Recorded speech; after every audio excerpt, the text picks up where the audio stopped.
What's up, guys? Welcome in. I woke up about 25 minutes ago. My bad, had to sleep. KegCast number 96. Live betting the Sunday night card.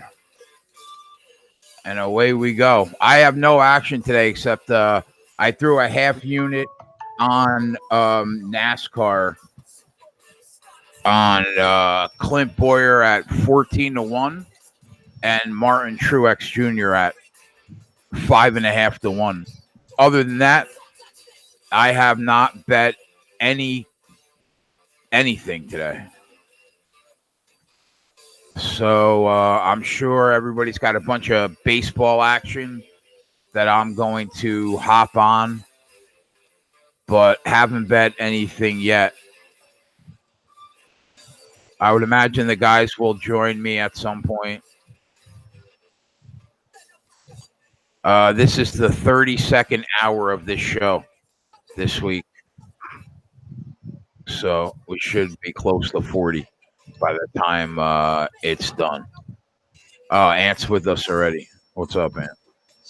Hi, what's up? Not much, man. Why do you sound so melancholy? I woke up at 1:48. You mean you woke up like a half hour ago? Yeah. What the heck is going on with that? I couldn't fall asleep. My back was bothering me, and then I fell asleep at like 10:30 this morning, and woke up at 4 hours later, a little more than 4 hours later. Sounds to me like you need some coffee, maybe or something, man. I've had a fantastic morning, by the way. Thank you very much. Well, that's good. Check out these Miami Marlins. Did you tail any of my baseball, or is it just you didn't bet nothing because you were up and then sleeping all weird and shit? I don't think I bet any. No, just the NASCAR. I haven't bet anything in baseball yet. Man. Well, it looks like the Marlins are doing pretty good on this first five, so I'm hoping that pulls through because that was the one underdog I was on today. I tweeted that out, so that's looking pretty cool. The Padres are up 1-0, so that's good. The Astros got a run in the top of the first, so hopefully we can get that first five over through. Anything that hasn't started yet? Yeah, I put it in the chat box. All right. I'm on the Mets first five, and the Mets Cubs first five under 4.5. I'm on the White Sox Rangers first five under 7. That's a half unit play. I'm on the Rays Athletics under 9. I'm on the Orioles Mariners over 9. I'm on the Twins Royals first five under 6, which is a half unit play. And yeah, those are the games I'm on that haven't started yet. What I'm on that has already started is the Marlins first five. Oh wow, all that shit that hasn't started yet. That hasn't started yet. What I'm on that has started is the Marlins first five money line, the Padres -1, the Yankees first five team total over 2.5, the Yankees Astros first five over 5.5, and the Reds first five team total over 1.5. Those all have already started. So, all right. I tried to. I stayed up because I wanted to bet the Mystics line because it was an early game, and then I fell asleep before the lines were on my book. Unfortunately, and they're up 13. I'd assume they're covering that number. That kind of fucking blows. What's up, Max? Yo, what's up? What's going on, buddy?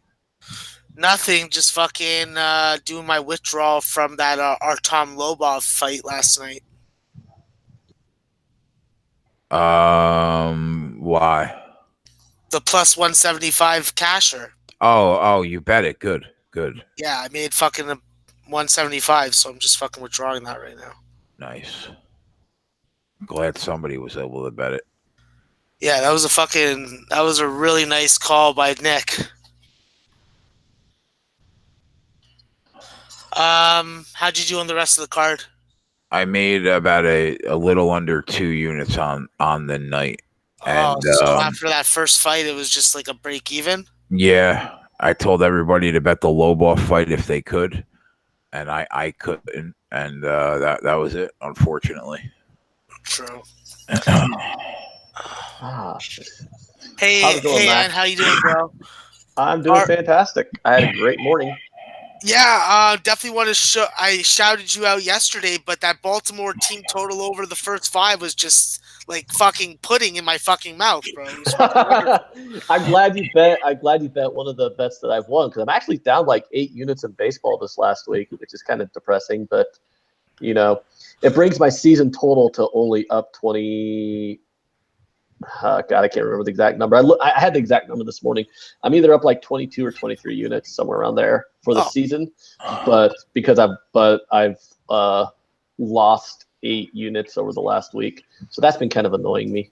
Oh, well, that would definitely be annoying, but you have to look at the bright side. You're a gentleman that has multiple streams of revenue, and having an off week on the baseball isn't really gonna put you in the poorhouse, you know? Well, the fact that I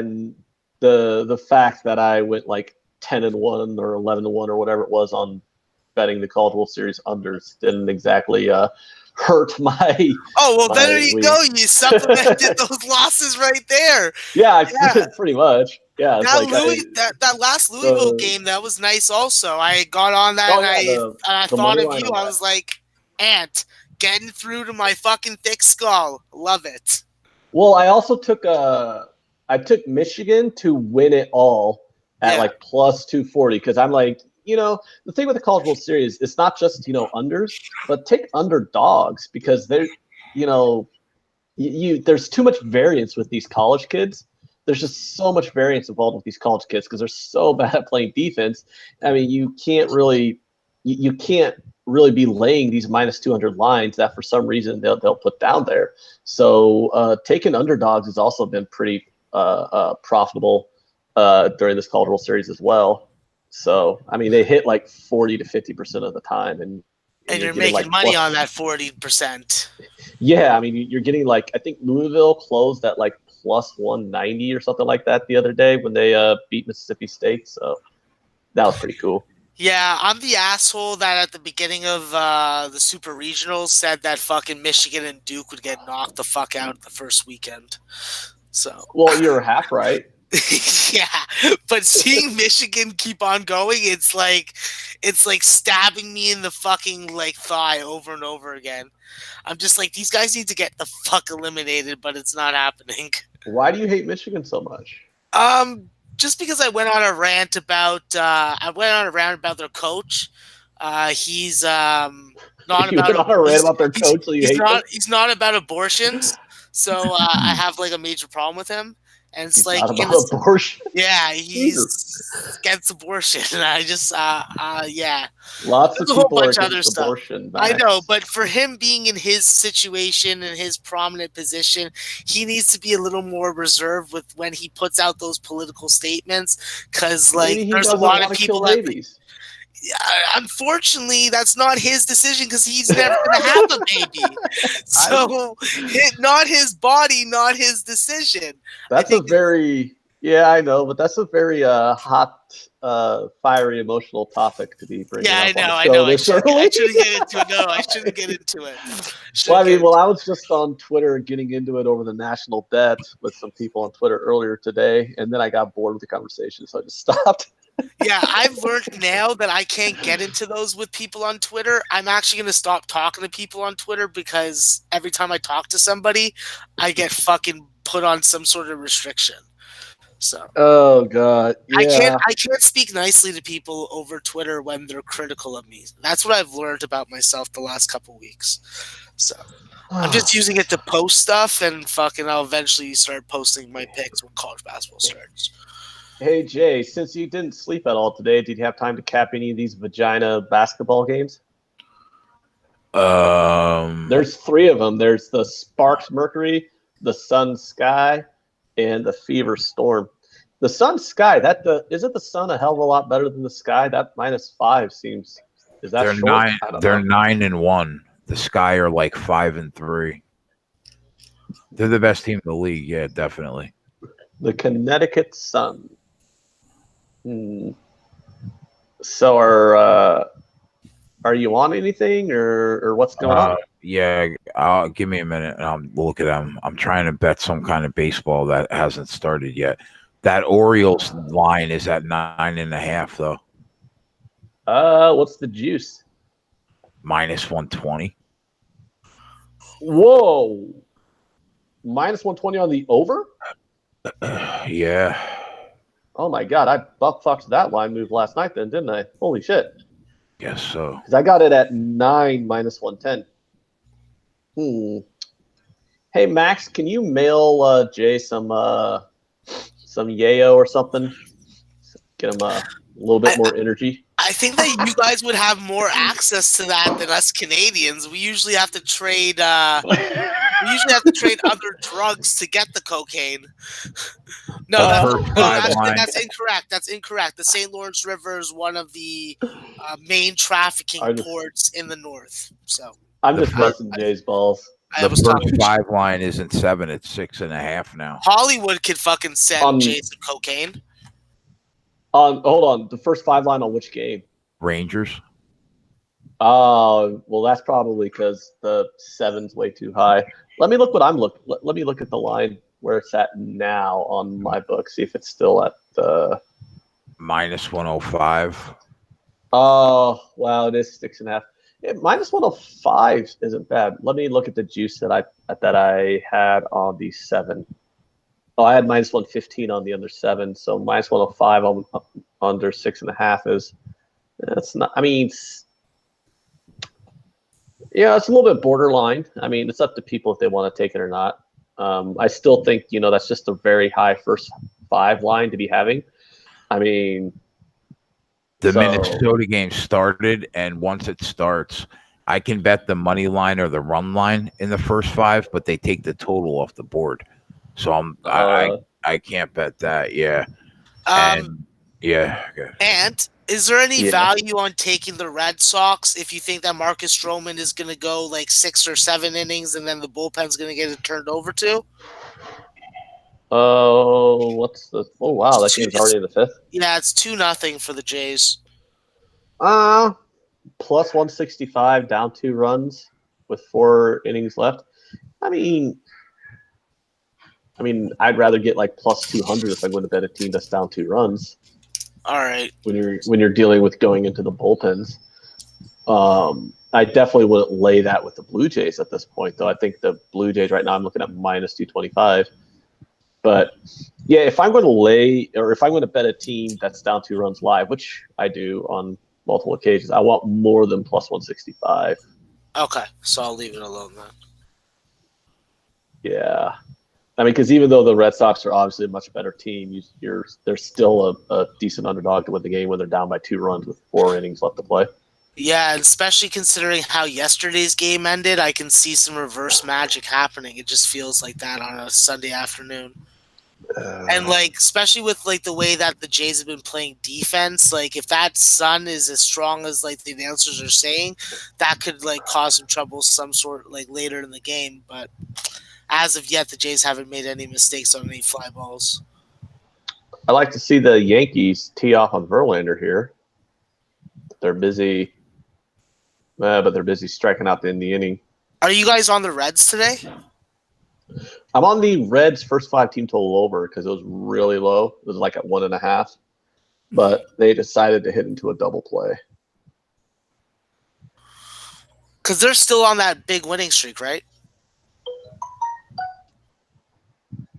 The Reds lost yesterday. So it ended. Okay. Yeah, so that ended their win streak. But I just think their offense is still clicking a little bit too much for them to be a 1.5 on a first 5 for a team total.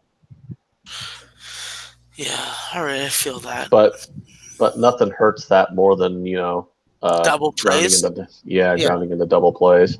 Yeah, they are fucking. That's frustrating. Rocks in the heart. Jay, Chris Stubbs is taking France -1 in the Women's World Cup. I mean, France is supposed to be super good, so let me take a peek at that line. What do I got? for that. Jay, you know who's good at baseball? Who? Pete Alonso. Yeah, he is. Fuck, man, that kid can fucking hit. It's like, I don't even know. I'm fucking really impressed with him, and I don't like anything about your Mets. I like to make jokes about your Mets, but this Pete Alonso guy, he's opening my eyes to fucking What about something good about your organization. if we want France -1? What about France team total over 2? That's what I'm wondering on this women's soccer game. I mean, I'm just reading the way the lines are and the juice is. If France is -300 favorite and you got a -1.5 on the Asian handicap, well, in order to cover that Asian handicap, they got to get 2 goals anyways. So if you expect them to get 2 goals in this game, how often are you going to lose that? I mean, you might push it a lot, but are you going to push it a hell of a lot more than you're going to lose it? I don't really know how good Brazil is. France is definitely a level or more higher than Brazil. Ron Lofton is on Brazil +1.5. I can't, I can't argue that either. I took like normally when you look at people who, because this year's like the first year that I really started getting into betting soccer, I saw a lot of people would, just take these big favorites on the Asian handicap, -2.5, -1.5, -2 or whatever. But I did very well fading some of the big teams on the Asian handicap. I think like Manchester City, I was fading them +1.5 and +2.5 on the Asian handicap multiple times, and that was one of the things that did very well for me. So maybe taking Brazil +1.5 isn't too bad of a look. The only especially if the game's like 2-1 or something. Yeah, but the only thing about that is like you have to remember that there's way less parity in women's soccer than there is in men's soccer, and that there is a significant skill difference between different countries more than there is when it comes to like the men's World Cup stage or European Championship. So that's something to keep into consideration. Yeah, so I'm looking at this. I just don't really like laying goals in soccer. It's just because there's just not enough goals scored in the game for me to really see it being profitable laying a goal when, there's when only 3 goals are scored in a lot of these games. Like, how's it profitable to lay goals? You know what I'm saying? But I am looking at this France team total is right at 2. So the way the line is, how big of a favorite they are versus, what the total on the game is, you would have to think that you're either going to push this total, maybe 50% of the time, but you'll probably win it a lot more than you're going to lose it. Like, how often are they only going to score 1 goal? I don't know. Chris says, I think France wins 2-0 or 3-1. Yeah, that sounds reasonable, especially when you look at the line. That's definitely what they're trying to tell you, what they think the game's going to wind up being when you look at that line. So, you got an opinion, Jay? What do you think? I don't really know how good. I know France is supposed to be second choice to the U.S. team, but I don't really know how good Brazil is. Did England play yesterday or this morning? They played this morning. Did they crush? What was the score of that England game? I think it was 2 or 3-0. Yeah, man, I should have took them. I was talking to Dave about what the final score would be. He figured it was 3-0. All right. What was Dave saying? He was saying like Marlins with the home run. 4-0. Marlins with the homer in the top of the 6th, 6-2 Marlins, or top of the 5th, 6-2 Marlins. Come on. He was saying about 3-0, 4-0. 4-0 was like 11-1, I think. On the correct score? Yeah, 3-0 was +900, I think. Holy fuck. Yeah. Damn. Now I feel like I missed out. Well, I mean, I didn't bet it either. So. I would have been a degenerate and fucking taking a chance like that because it's a Brit. Yeah. I always take British opinions more seriously. That's funny. It's the way that they say it. And also for footy, I'm sorry. I just think that when you're exposed all year, all your life to it, where most Americans can't say that, I think you have a better understanding.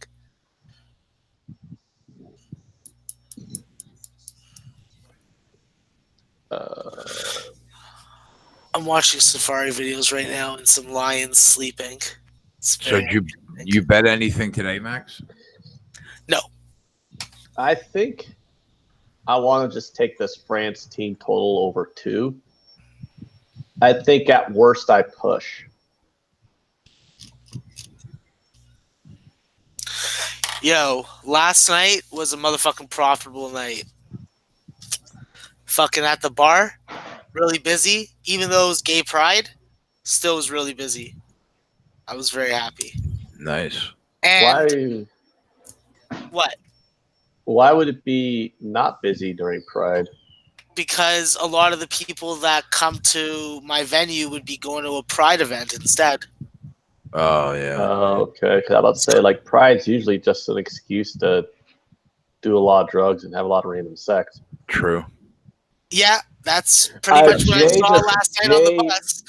Jay instantaneously says true as if he has firsthand experience on Pride events. I do. Do you have something you want to let us in on there, Jason? I mean, I don't like anything in my butt, but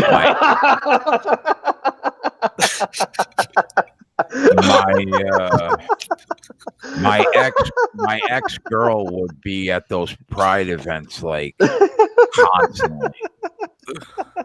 She was like bi, so she dig the chicks and dicks. So she dragged me to a bunk. So did she dig chicks with dicks? No. Chicks with dicks have rights too. She dragged me to a bunch of those pride events, man. Oh, really? Oh yeah. It's a really good time.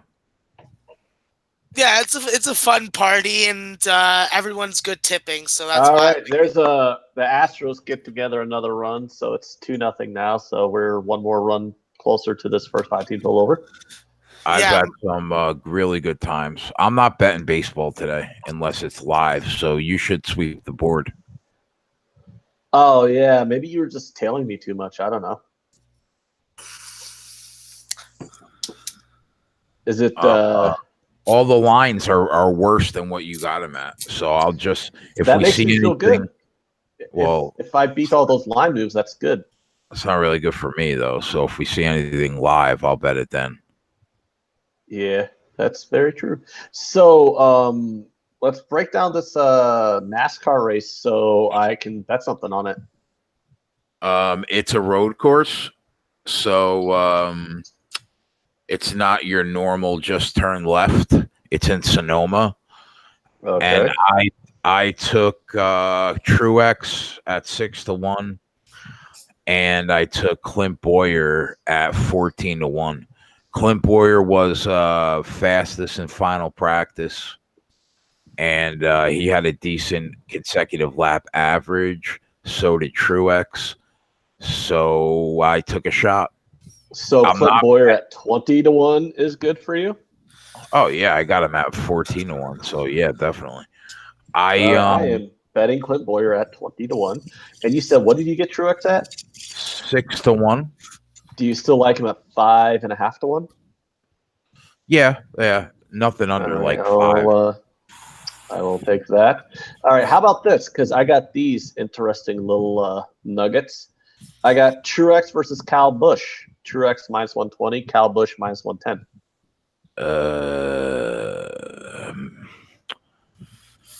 I want to say yes, right? But I mean, the kid is just so good this year. What's his odds to win the race? Like +250? Yeah, here's what I want to know because I just noticed this. Why is the juice on Truex versus Busch? Why is it juice towards Truex? But Kyle Busch is the favorite at plus 200, and Truex is at plus 550. That doesn't make any Yeah, sense. that's very weird. That's very weird. That's kind of telling.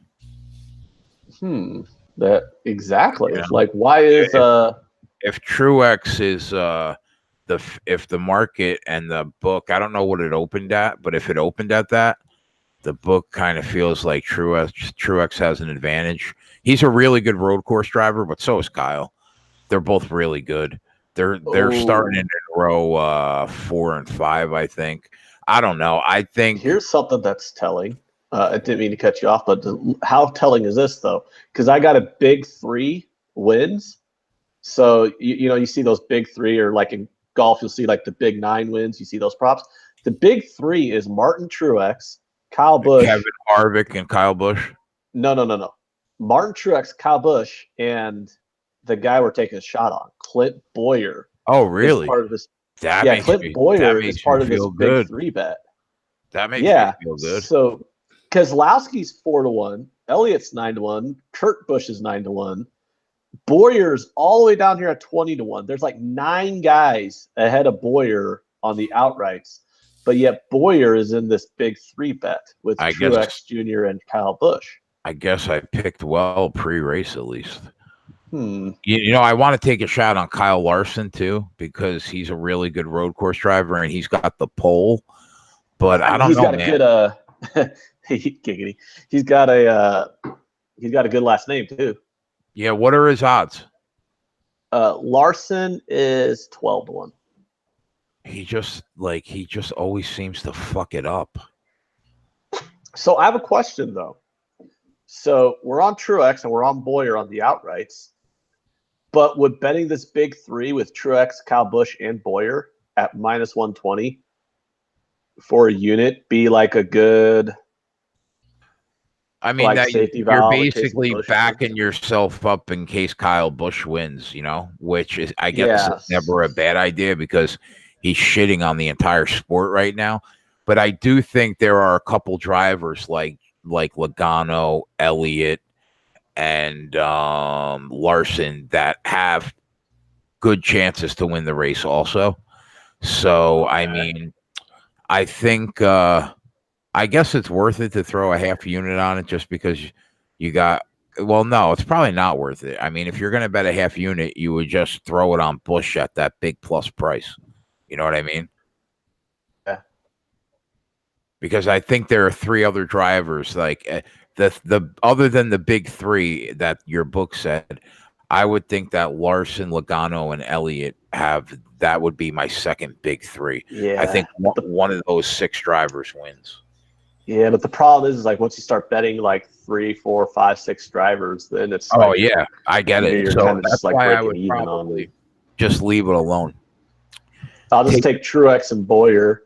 Yeah, I feel looking at that big 3 bet, I just feel really confident in your handicap on Boyer there. That just seems like how this guy 20-1, and on the outrights he's like 12th to win the race, but then he's on the big 3 bet. So that just kind of makes me go, you know what I mean? It's a big old thing that makes you go. Yeah, normally the big 3 is Harvick, Truex, and Busch. So I mean, that makes me feel better about my handicap too, to be honest. Wow, the Mystics beat them by 20, bro. Fuck me. Mm-hmm. Wow, that's a lot. So have you seen anything live in baseball? Oh, hey, there we go. Is that gone or did it go foul? Oh, I think that might have gone. Son of a bitch. What was the money line on the Marlins first 5? Plus 130. Oh, that's good. Yeah, and the Yankees just hit a no doubt bomb, except it went 2 feet foul. Oh my God, son of a gun. So if you see anything worth betting live, problem here. Anything worth betting live, and I'll bet it. So your handicap on Answer, he's 3rd right now. Abraham Answer's 3rd, and what I haven't even paid attention to the golf tournament. Yeah, but the problem is that he's in the clubhouse at 10 under, and right now Reeve is 16 under, and Bradley is 11 under through 3. So Reeve would have to epically shit the bed for you to hit that answer prop. Well, I would prefer to win the Reeve one because I laid the lumber on him to win last Yeah, night. I bet it too. He's minus 750 right now. Oh, that sounds good. Yeah.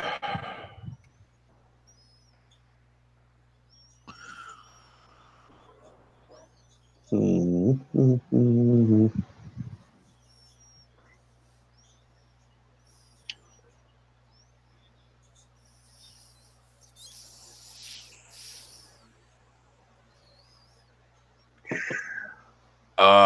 Are the Storm going to cover the 5.5? Well, they're really good at home, Gerardo, and they've been good to us the last this week. I think I'm going to bet the Storm in the first half -3 and go from there. Fever are improved though, so.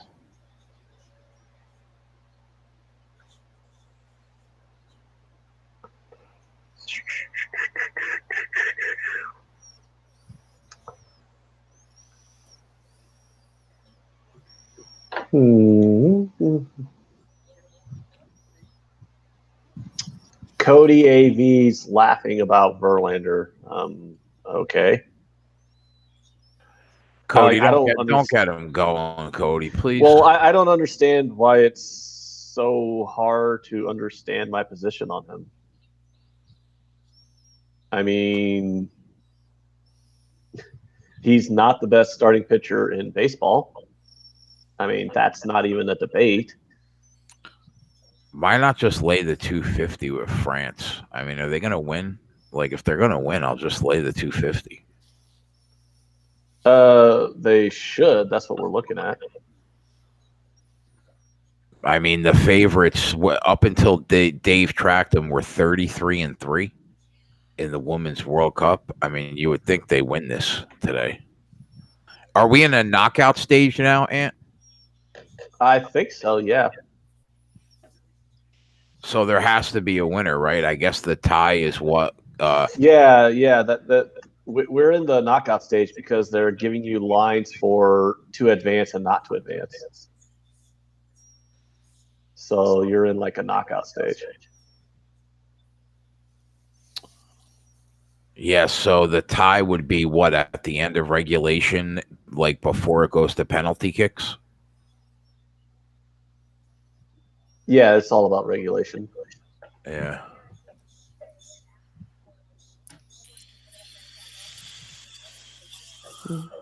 Max, you bet anything today, brother? All right, not yet. We're official on that first 5 in the Marlins game. That's the winner. So Nice. I'm probably not going to bet anything today unless like you guys find something juicy live.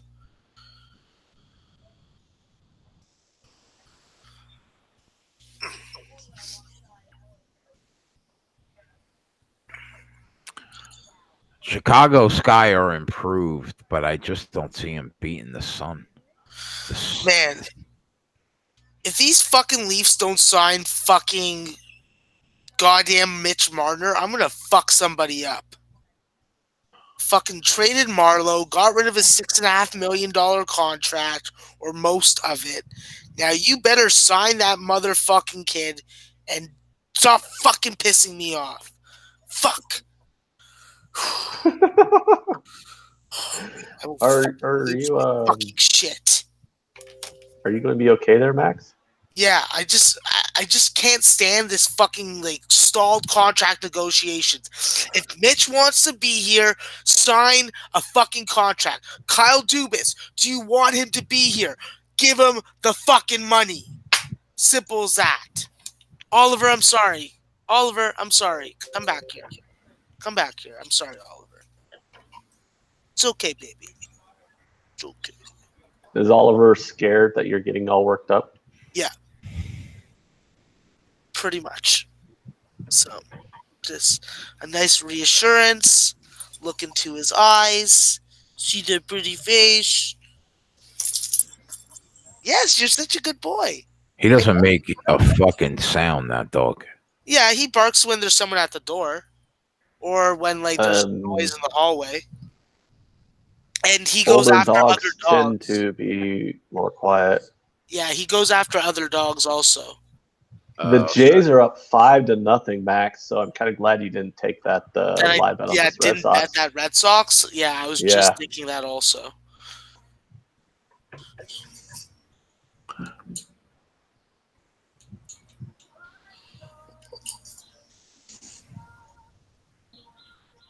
Yes, you're a good dog. You're a good dog. You're a good dog.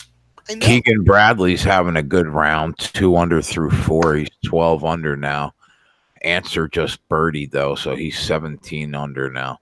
So he's got a 5-stroke lead going into the 5th. Hold on, who's got a 5-stroke lead? Reevy. Yeah. Oh, okay.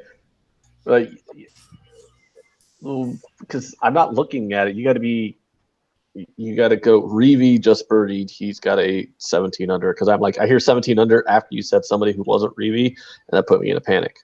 Oh, yeah.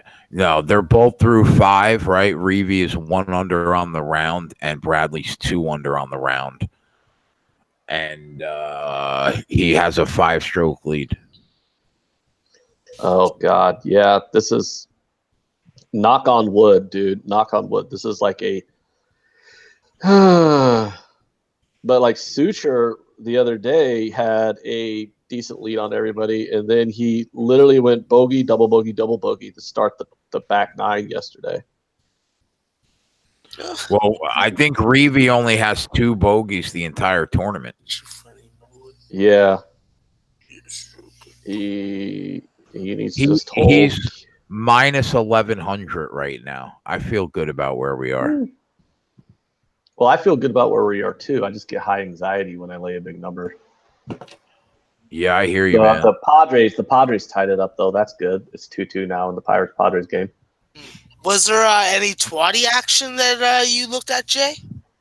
Hang on, I'll check. Because it feels like he would have had a play on this game also. Pirates in San Diego. He was on the Cleveland first 5. And what? They're up 6-1. Yeah. Are they? Yeah, that cash. The Mets first 5 run line and the Houston first 5 run line. Okay, so he's looking good on Houston. The Mets are down 1-0 to the Cubs. First 5 under 7 in the Texas game and over 11.5 in the Texas game. Okay, that hasn't started yet. He's on the first 5 under 7 and then on the full game over 11. Yeah. He's getting a little fancy. Unless Steve wrote that to me and it was a mistake, but I don't think so. It says first 5 under 7. I mean, full game over 11.5. I mean, because I'm on the under 7 also on that first 5. I mean, it's just even though you know, like there should, in theory, be a lot of runs scored in that game. You can't just bet on more than 7 runs getting scored in the first 5 innings. You know what I'm saying? It's not going to be a repeat of the first inning in Milwaukee yesterday. And not in Coors Field, too. Yeah. Yeah. Well, I mean, almost as many runs get scored in that Texas ballpark as they do at Coors Field. Yeah, there's a lot of wind tunnels in there, or whatever the fuck they call them. Well, you know, it's warm, it's humid, it's in the middle of Texas. They have a DH, so it's not even like they have pitchers batting. So let's see if the Astros can. That was foul. Let's see if the Astros can get some more runs here. Without Reevy, right, Ant? Like, take him out of it. Like, who's going to finish second? Keegan Bradley's minus 130. Can we just acknowledge how good Christian Yelich is at playing baseball? Like, yeah, this guy is just fucking absolutely astounding me this season. I mean, he's definitely good at playing baseball. Like, he just put his team on the back. He's like, yeah, don't worry about it. I'm going to fucking give us a 2-run lead. Fucking kid can ball. What did the Marlins do trading him away? Fucking idiots. They got Yamamoto out of it. Okay, fair enough. No, that's But not that. That was a joke. okay. I mean, it's not a joke. It's Well, seriously he's they did pitching get well Yamamoto out of today. it. Yeah, Yeah, I mean, he he's is pitching pitching well well. today. So, I mean, you don't know. I don't know. Maybe Yamamoto will be an ace. Who knows? But, I mean, Christian Yelich is already an MVP, and he's having another MVP season. Yeah, So it's pretty nice to see a nice American kid you had having that kind of season. you had Christian Yelich, Giancarlo Stanton, Ozuna on the exact same in the same lineup, Come along with let me. I don't know. It's just hey, there's another base hit by the Astros. Come on, let's get some runs. Let's go. I'm going to bet Keegan Bradley at even money. He's got a 3-stroke lead on Day and Fleetwood. I'll take that at even money.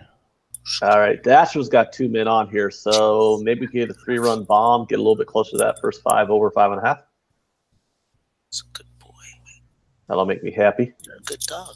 And Padres just got another run, so it's 3-2 Padres. So I'm on that Padres -1. So let's go, Pods.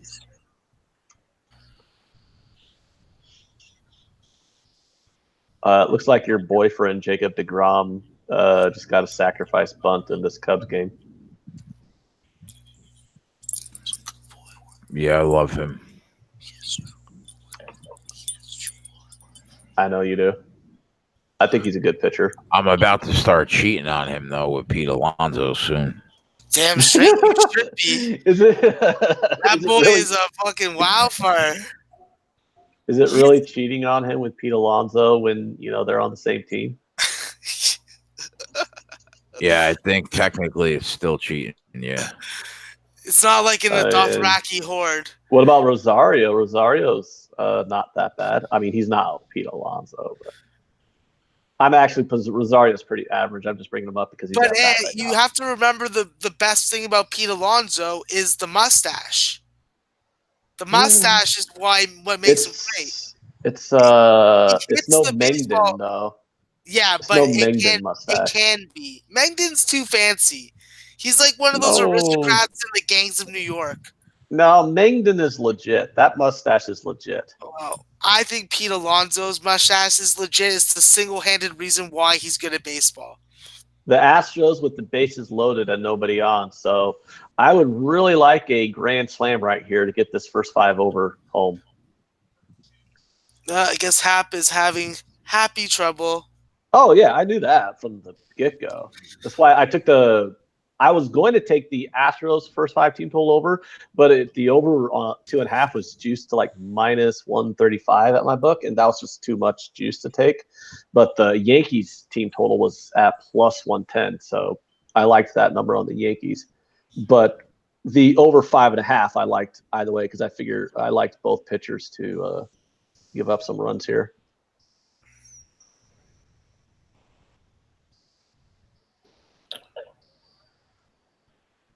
You think Keegan Bradley falls apart in? I hope so. No, I mean like to finish second. He's got a 3-stroke lead to finish second. I mean, dude, I don't know really because I don't have those type of props. So, I mean, I hope you win if you bet that. I hope he finishes second and our boy Reevy runs away with this. But I don't know what to tell you on. That would be ideal. It's basically betting the tournament, like taking Reevy out of the equation, Yeah, I don't. Is that going to? We got it. What did I say? Grand Slam? Yeah, Grand Slam. Wow. Astros. So I got that Tyler first 5 White. over. I got first 5 over 5 home, baby. Yo, you better send a thank you card to Tyler White, bud. Just fucking put that over for you. God damn, Hap just exploded. Wow, his wife is not going to be fucking him tonight. Nope. Now I just need the Yankees to add some to this so I could get that the Yankees team total to hit. She's going to be pissed if he pitches his way out of New York like this. She's going to be divorcing his ass and taking his kids back to Canada. Jay, I did it again, buddy. I did it again. Was that the fifth inning? No, the No, it's fourth the inning. fourth. But what did I say? I said, Oh, should you be nice to get called a it. grand slam here. Yeah, Should be nice to bro. get a It grand slam. doesn't shock me anymore. Yeah, you do I it. I You do told it and you call it successfully often. you're over 50%. It should happen more times than it doesn't. Yeah. I just need. I've actually gotten bad luck here that Verlander hasn't given up a run. He gave up a no doubt home run. That was 1 foot foul. That would have given 2 runs to the Yankees. I mean, it was like a no doubter, and it was like, it went 1 foot foul. I'm like, son of a bitch. What was the team total? 2.5 in the first 5. Yeah. I'm. He's allowed some traffic, but he got a double play, and then he had that. One home run that was like a foot foul, but which kind of shows that he's still got that home run problem going on. What's the Sunday night game tonight? Boring and more boring. It's the Angels and the Cardinals. I don't really have an interest in that game just because I don't really like the line. I don't like either starting pitching staff, but both offenses are in a lull. So it's like I don't really want to take an under with those pitchers, but I'm not taking an over with the way these offenses have been playing. So I'm just off tonight's game for now. But don't you want to see every time Albert Pujols comes up to bat and what a reception he gets? I could give a fuck less about Albert Pujols. Why don't you have some emotional attachment to the sport that you love? You understand? I have massive PTSD over Albert Pujols from his time with the Cardinals, right? Like when he was with the St. Louis Cardinals. Oh yeah, you're a Cubs fan. Fuck, I keep on forgetting that. How can you? I'm wearing the hat, dude. I know, but I always see that you're a Kansas City or like a Midwest team hat. I like the Royals. No, I root for the Royals. Don't get me wrong, but they're not my favorite team. I'm a diehard Cubs fan. But in a vacuum, if you take the Cubs out of it, I definitely would root for the Royals, especially since almost all the Royals players I see here in Omaha because of the AAA farm team connection. But I'm a Cubs fan through and through. Fair enough. Yeah. And I didn't think about that. The way he just sexually molested the Cubs for 10 years, it was just uncalled for. Well, that what he did to my team, I will never, ever. I mean, I still have nightmares about that 3-homer game he did, where he single-handedly beat the Cubs in extra innings with a 3-run home run game. And it's just, God, No, I don't have fond memories of Albert Pujols. He's a great player, and the one of the greatest days of my life was when he signed with the Angels. So I would never have to see him abuse my Cubs again like that. If I wasn't looking at Oliver, I would have saw that you're wearing a Cubs hat. And I would have never brought that up. Reeve has 1 win on tour, and it was 10 years ago. Yes, I see your face. Well, hopefully he has 2 wins on tour. Yeah, it just said the stat. It's been 4,000 days since his first career win on tour. That better be fucking number 2 today.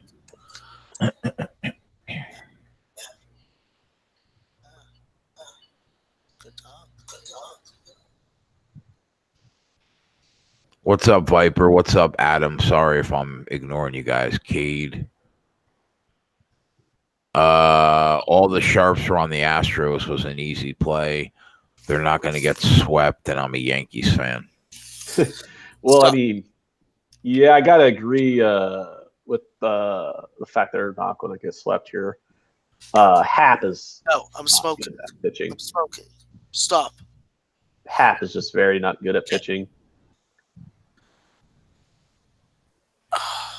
There you go.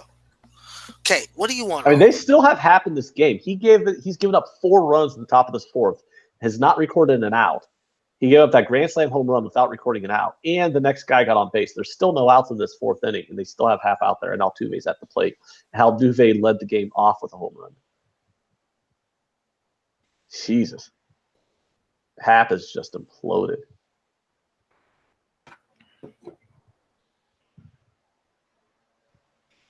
Indians seem to be getting hot. The Reds team, I can't figure out.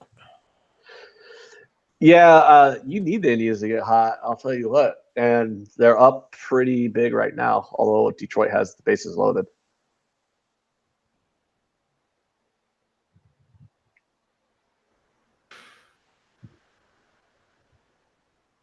We're just about to start the race. All he fucking wanted was a fucking treat. All that time I was petting him, he was doing it just so he could fucking get a treat. He's such a fucking prostitute. You do realize that's literally all dogs want. Like I they use us for food. I know, They I know. don't. They don't care. They don't care about us. They just. If it wasn't for the food, they wouldn't be in this deal. Pretty much. Like seriously, like you guys ever? I'll be regularly. I'm eating dinner while I'm doing this show in the evening, and then my dog is sitting down here. But once my food's done, my dog's crying to leave the room. My dog's scratching and crying to get into this room while I'm eating my food. But once he realizes my plate's empty, he can't leave this fucking room fast enough. It's because all he wants is Viper. Ant, what do you think about the A's? They crush lefties. Should be easy money? ? Well, there's no easy money in baseball. But besides that point, I'm on the under this game. I do have a bet on the Athletics Rays game. I'm on the under. Is Yarbrough? I can't remember what Yarbrough is, but Stanek is only going to pitch like the first inning for the Rays. So the lefty-righty matchups shouldn't really matter too much there. Let me go look here for a second because I'm totally blanking on what Yarbrough is because I know Yarbrough is going to be the bulk reliever after Stanek is pulled. Oh, no, Stanek is a righty, so it probably is Yarbrough then.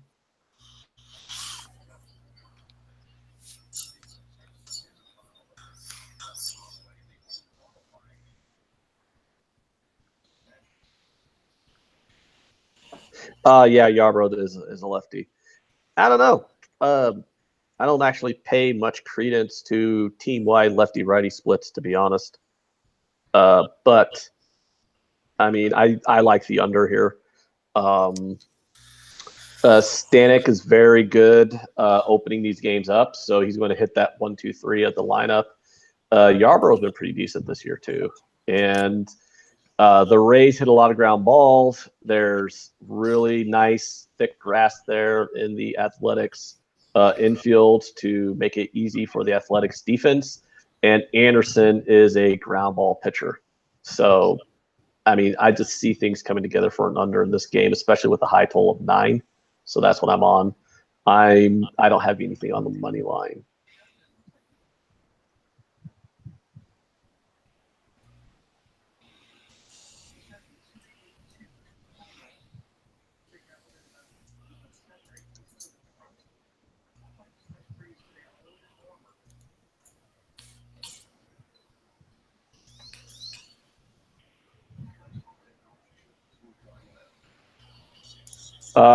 Did Alonso go yard? I think he might have. Dude, he's going to finish with like 45 home runs, bro. Chris thinks you need to blow him. 27 already. Yeah. So are you going to blow him, Jay? That's what Chris is telling you to do. No, I'm not. But does he lead the NL in home runs or no? No. Oh, he would have to. 27, yeah. I thought Yelich is leading with 29. Was Yelich at 29? Son of a bitch, that dude's good. I'll look it up now. Just Yeah, double check that because I could be wrong. Man, do you think this kid could be the real deal, or is this like Yelich has 29. Yeah, Yelich has 29. Alonso just hit 27. I think Alonso's the real deal, dude. I think he's pretty dang not bad, not too shabby. Because Conforto went crazy in that first half season too, you know?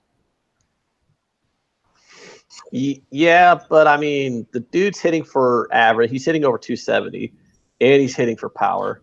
I mean, I think he's good at playing baseball. That's just my personal opinion. I would agree there.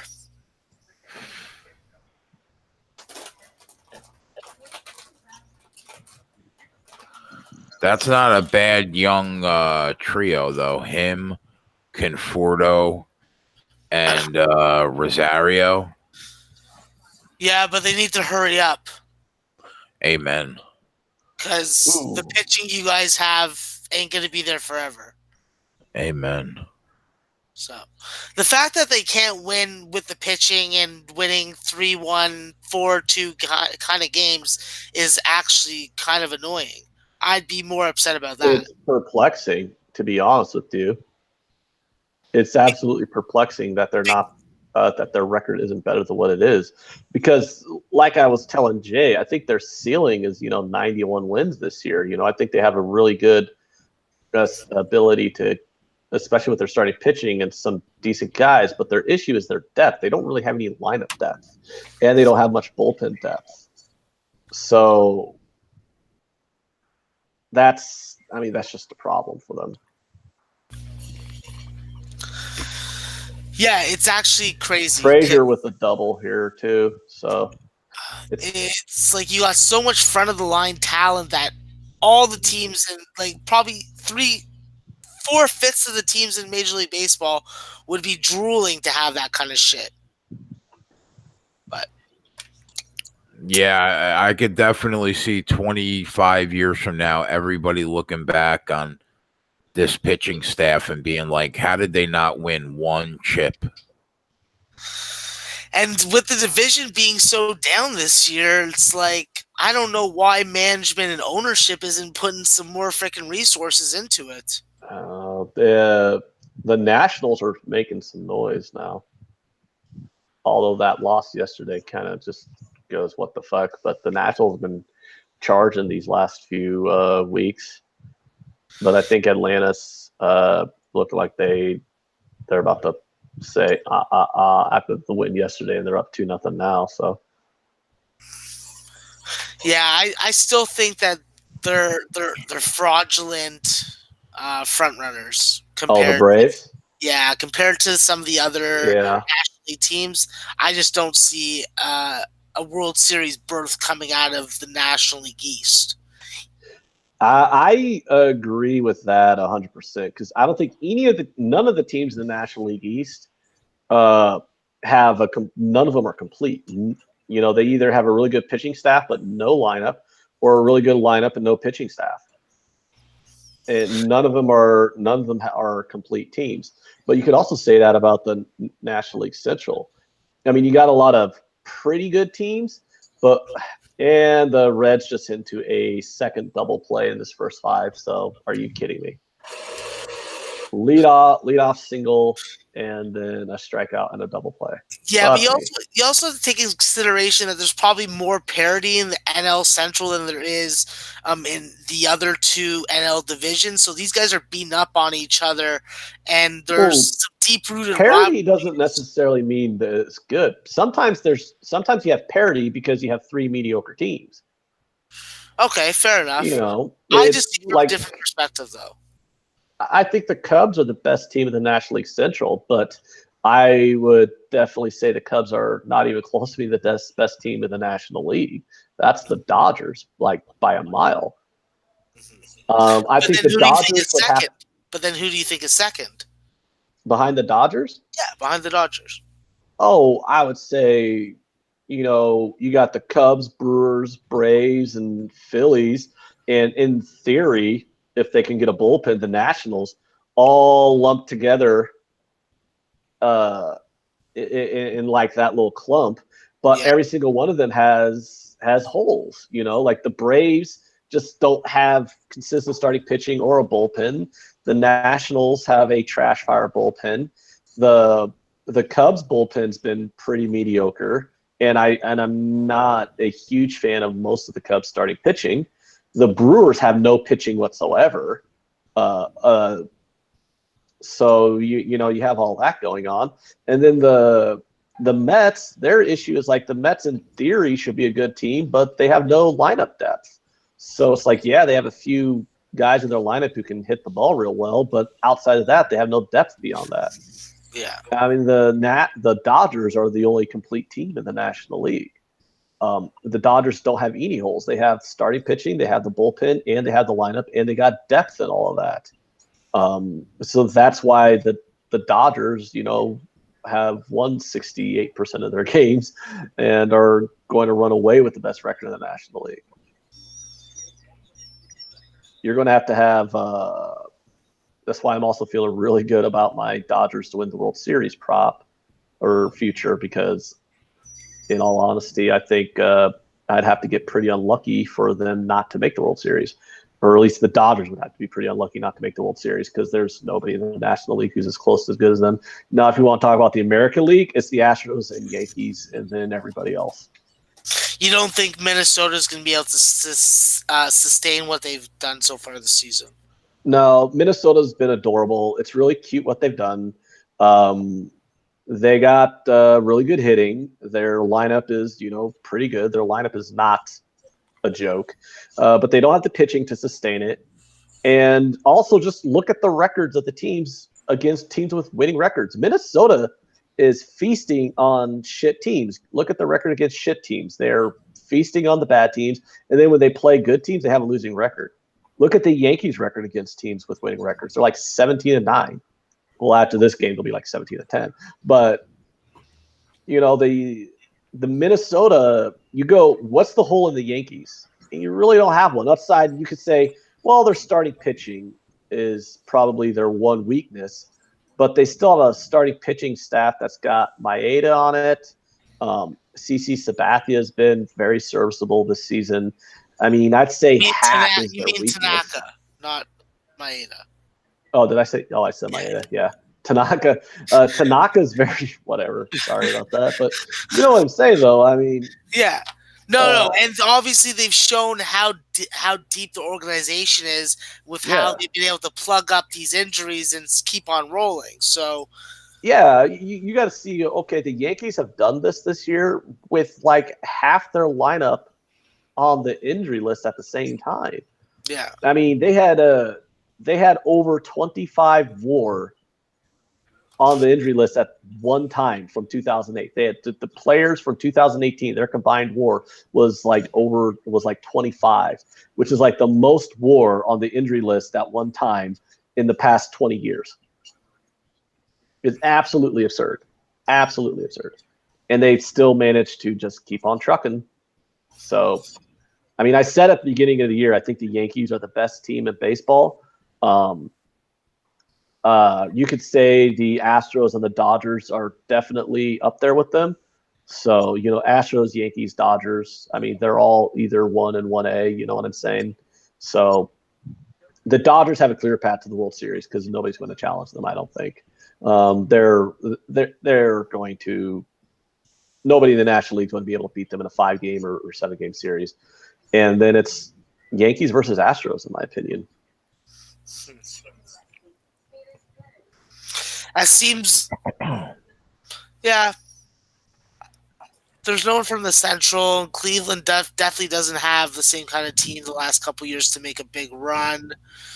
Boston, they look like they're going to choke because they won the World Series. Oh, my God. Corey H. just says the Yankees could add Max Scherzer by playoff time. With the amount of depth the Yankees have in their lineup, my God, they could seriously give the Nationals some kind of package for Scherzer. It would be absurd if the Yankees got Scherzer. That would be game, set, match. 1-0 France. How many minutes? All right. 25. It's okay. All right. So we need Best one luck, more. boys. I need another goal from France at least get a push out of this bet.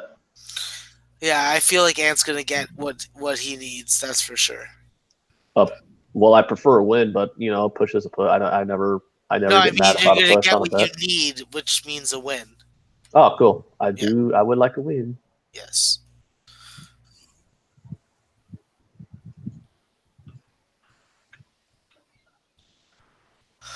All right. I gotta go and get a pizza because I'm hungry. Nice. So I'm gonna vacate for a little bit, but obviously once I get my pizza, I'll come back and Show you guys how I eat pizza. What kind of toppings? I would assume Just you. pepperoni. Just some nice pepperoni. That's all. Just a nice North Yeah. America standard. Yeah, I'm getting the cheap one, the pickup special. I'm not trying to fucking spend fucking $30 on a gourmet pizza. I got a game at 9:30 tonight, so I have to take a shit before I fucking go to the game, though. I like it. Yeah. It's all about fucking good consuming and then good exhuming. But yeah. Exhuming? You mean Yeah, I don't know. Yeah, that was pooing. Yeah, that's what I should have just said. Booing. I wasn't thinking before. Oh, He all right, said boys. pooing. All right, I'll see you later. I'll be back. Oh man, he's funny. exhuming? It's very fascinating. That's a very fascinating turn of phrase there. Exhuming, right? France another goal? Did they get another goal? I don't know. Chris just said France goal. I don't know. Sometimes they score goals within minutes of each other. Yeah. France scored a goal in the 23rd minute. We're in the 27th minute now. I don't see. They're doing a VAR check, is what it's showing on my end. Oh, Chris says just the one. Okay. Okay. England beat Cameroon 3-0. That was 9-1. What? 3-0 exact score. Oh, okay. I don't really look at exact score props, so I don't know. Yeah, Dave was talking about it last night.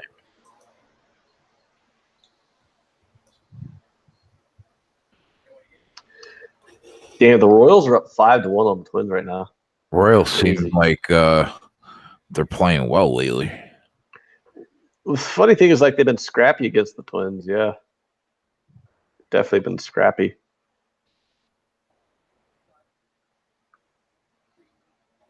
I mean, I don't think they're really playing that well. They lost the last two.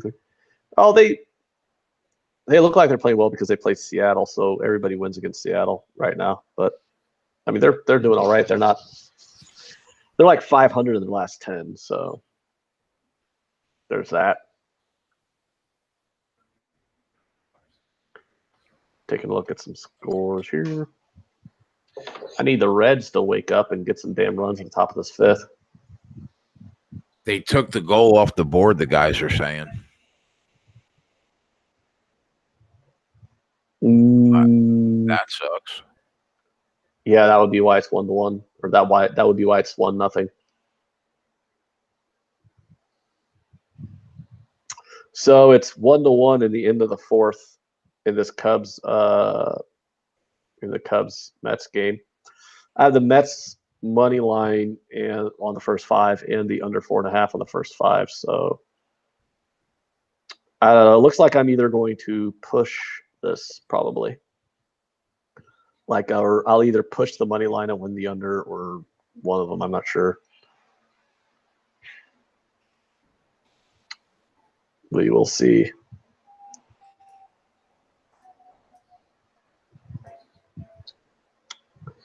The Astros are pouring it on. They got 3 more runs in the top of the fifth. Wow, 9-0, huh? Yeah, they're really taking it to a hap here. I think it's kind of funny. I wonder when the Yankees need to go out and get another starting pitcher. I don't think they have the ability to really win this whole thing if they don't get like some starting pitching.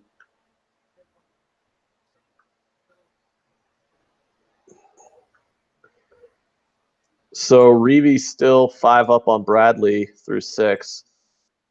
So fingers crossed. Yeah.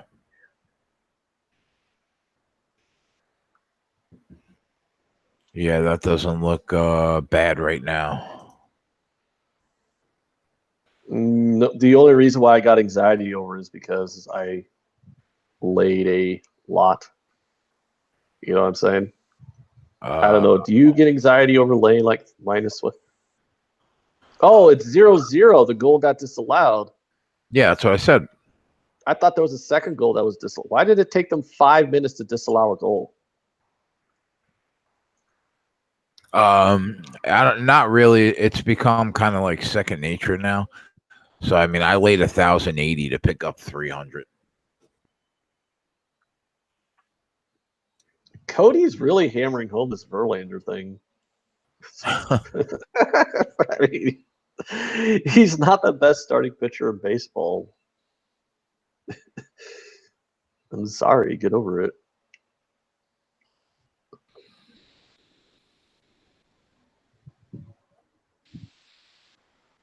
I think at this point he's just ball breaking. Yeah, I know. It's just laughing it off. Like, whatever. That sucks that they disallowed that goal from France. I don't like how they disallow goals. I mean, it's so hard to score a goal in soccer anyways. You think they should just let all the goals stand? Well, somebody was offside. Still waiting for regression, son. I mean, well, it hit last fucking week when he gave up 3 runs in the first inning to the Reds. I mean, like, seriously.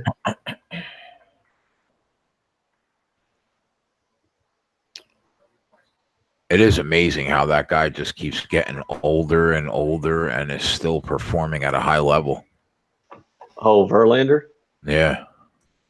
I mean, look at Scherzer. Yeah, I know. Same shit. Yeah. It's that fucking supermodel poontang. What else could it be? Looks like the Mets are up 2-1. That's good for you. Nito homered. So if we could just hold this score until the 5th inning's over.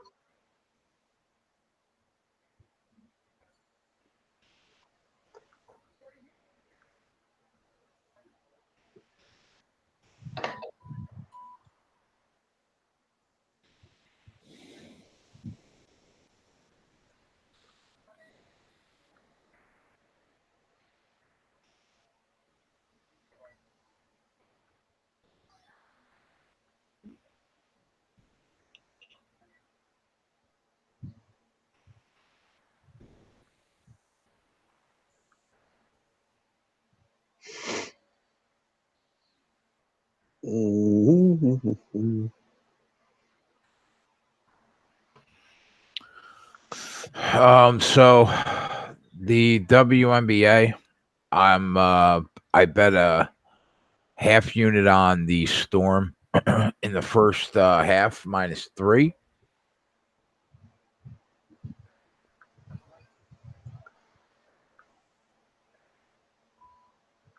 And I think I might bet the Connecticut Sun money line live. I mean, -$2 is a bit much.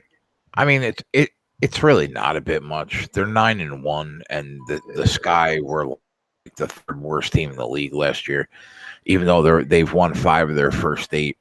But if the Sky can get up 3 or 4, and I can get it at like -160, I'd rather lay that than lay the 215. My gut says it probably goes over 162 because both these teams could put up points. Sky bang 3s at home. I have no read on the Sparks Mercury game. I think either of those teams could win. And the Storm are 5.5 for the full game. I took them -3 in the first half, and we'll go from there.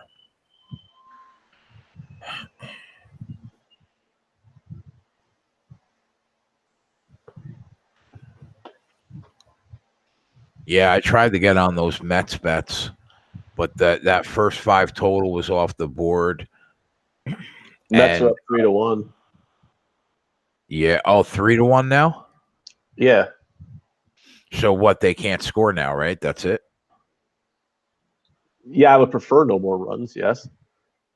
But I mean, are they home? if the Mets break it open in this inning, I'll basically just push my bets on the first five because Right. I have the first five under, but I also have the Mets money line. Is this the bottom of the inning? No, it's the top of the inning. Oh, okay. The Cubs are the home team. Who was on the mound today for Chicago? Hamels, he's on the mound. So still waiting for that regret. He's given up 4, 3, and 3 runs in his last 3 games pitched. Like if you bet the team totals against Verlander the last 3 games, which I have, you're 3-0. That is. I mean, he's a average, right? At best. Yeah, he's a pitcher with who should have a mid-3 ERA, which is still pretty good, but he's priced like he's supposed to be the best pitcher in baseball, which he's not. I mean, I'm not saying Verlander sucks. I'm betting on he's getting prices that are the number 1, 2, or 3 pitcher in the league when he's more like the 15th best starter in the league. So he should LMAO. Well, yeah, like look at his last 4 games. It's regressing back to the mean. Like, what the fuck do you want me to say? I mean, do you think guys sustain a 172 batted against for a full season? It doesn't happen. Do you think guys sustain a 94% left down base percentage for a full season? No, it doesn't happen. I mean, do you think a guy with a home run to fly ball ratio over 16% can maintain an ERA below 3 for an entire season? No, it can't happen. He's given up almost 2 home runs per start. What happens when all those solo home runs start turning into 2-run home runs or even 3-run home runs? You'll see, I mean, the guy's gotten lucky to maintain an ERA at like in the mid-250s. I know this doesn't matter. When on the reverse, Max Scherzer's been unlucky to have an ERA in the mid-250s. So I will every single day tell you Max Scherzer is the best starting pitcher in baseball. I mean, when one guy's been lucky to stay in the mid-250s on his ERA, and the other guy's been unlucky and still has an ERA in the mid-250s, I mean, come on. Does he have a winning record this year? Scherzer? No, the other guy. Verlander? Yeah. Yeah, they're both like 9-2, 9-3, something like that.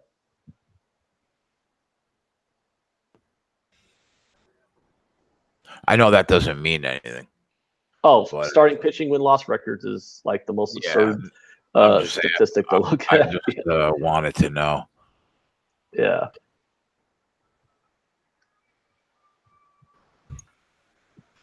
Keegan Bradley just dropped a stroke, and we're back up. Good. Yeah, we're back. Let's go. Back up to a 6-stroke lead. He's minus 3,500. DeGrom better than Max. Last year DeGrom was. This year Max is in much better form versus DeGrom. Okay, your argument is Verlander won a World Series. I mean, well, the team won the World Series. So, I mean, the guy pitches every 4th game during the playoffs. I don't get what winning a World Series has to do with how good him being the best pitcher in the league or not. You probably wouldn't argue that, DeGrom and Scherzer are probably 1-2 in some kind of order. DeGrom and Scherzer, yeah. DeGrom, Scherzer, Snell, and Sale. Why do you think Sale has been shit in the bed this year? He had some mechanic issues he was working out at the beginning of the season. I mean, he's been inconsistent this season. He's been the best lefty starting pitching. He's been the best lefty in baseball for like the last 5 years. And then he's had like a bad month. So that's kind of like a. It looks like a strong wind could fucking blow that guy over, bro. Oh, Sale. Yeah, he looks like a fucking meth head. Oh my God. He looks unhealthy. Yeah, but he's always looked like that, so it's always been kind of like He looks about as unhealthy as me on the opposite end of the spectrum. Oh yeah. Yeah, he's like 6'5", 180 pounds. It's very peculiar.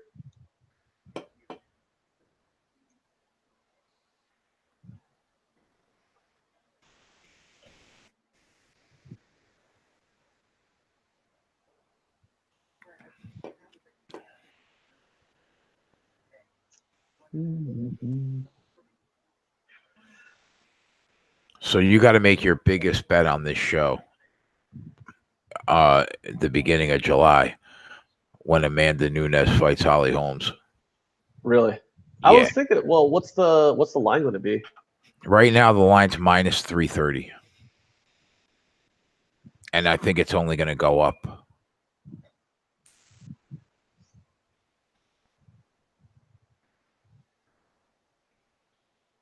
Minus 330. I don't know if that's available for me yet. It is July 7th, so it might not be yet.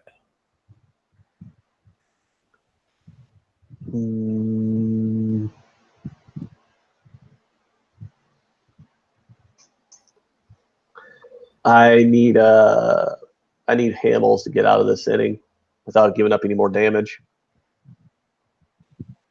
If Hamels can get out of this inning without giving up more damage, and then DeGrom does DeGrom things in the bottom of the fifth, then I can sweep both bets on this first 5 in the Cubs game. Hey, we got 2 on in the bottom of the fifth, so I got a nice sweat for this for the Yankees team pullover. Nice. How many outs? 2. That's why it's a really good sweat. It's 2 outs. LeMahieu's at bat. LeMahieu gets into one here, then I can get both of the bets home. LeMahieu's not bad. 5. Thank God it's not the worst catcher in baseball. Yeah, I know, man. What a sack of shit he is. Like, why is he even on your guys' team? All right. The Mets get picked off of first. So we are out of the top of the fifth. So let's see DeGrom do DeGrom things, and we'll be good to go. That's such a Mets thing to do. Yeah, except I think they might call him safe. They're going to review it. So, I mean, the call on the field is out, but they're going to review it. It's a pretty bang play. I'm not sure if he's safe or not. Martin Truex is coming. Giggity. He started like 9th. He's up to 3rd. About to be 2nd once he passes Chase Elliott.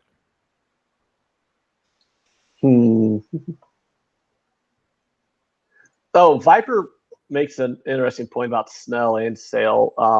I'm actually going to look to fade Snell on his upcoming starts. His spin rate's been down, and that's a indicator of a possible. Oh, there it is! There it is! Boom, motherfucker! Yes! You hit the 3-run home run? 3-run home run by LeMahieu. Got it home, baby. Yes! Unbelievable. Yeah! You know why you're having this day in baseball right now. Woo! How about that? You know, I see in his last start against the Reds, I got it home in the first inning and I had no sweat. This time, bottom of the fifth, 2 outs, nobody on, single home run. All right. God damn you for winning all these games when I'm not tailing you. I'm sorry. I added you in my tweet so you can see it. Yeah, I think I was in like my 4th dream.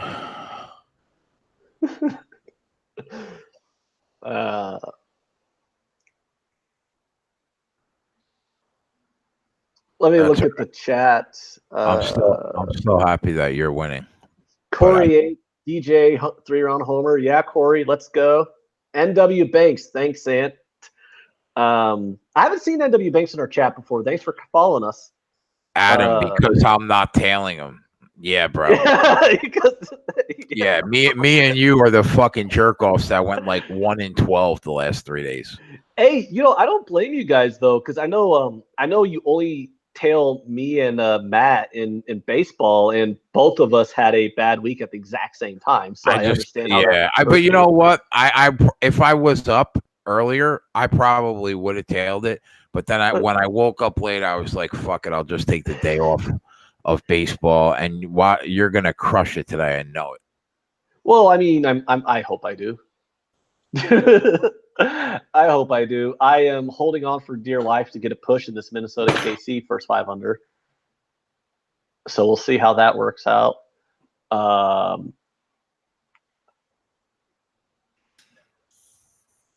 But I swept both of those first 5 bets. I'm hoping I sweep first 5 bets in 2 games. That'd be pretty awesome. Let's see DeGrom shut down the Cubs here. And then hopefully the Cubs just unload on the Mets in the 6th, 7th, and 8th innings. But I would like to see DeGrom. I felt so dirty. I messaged you earlier, too, on like how bad I felt betting against my Cubs today. Yeah, I saw that. I felt filthy, but I'm like, you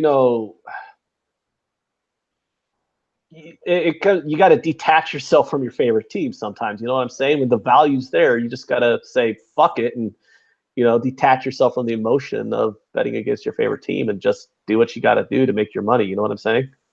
Yep. So we'll see.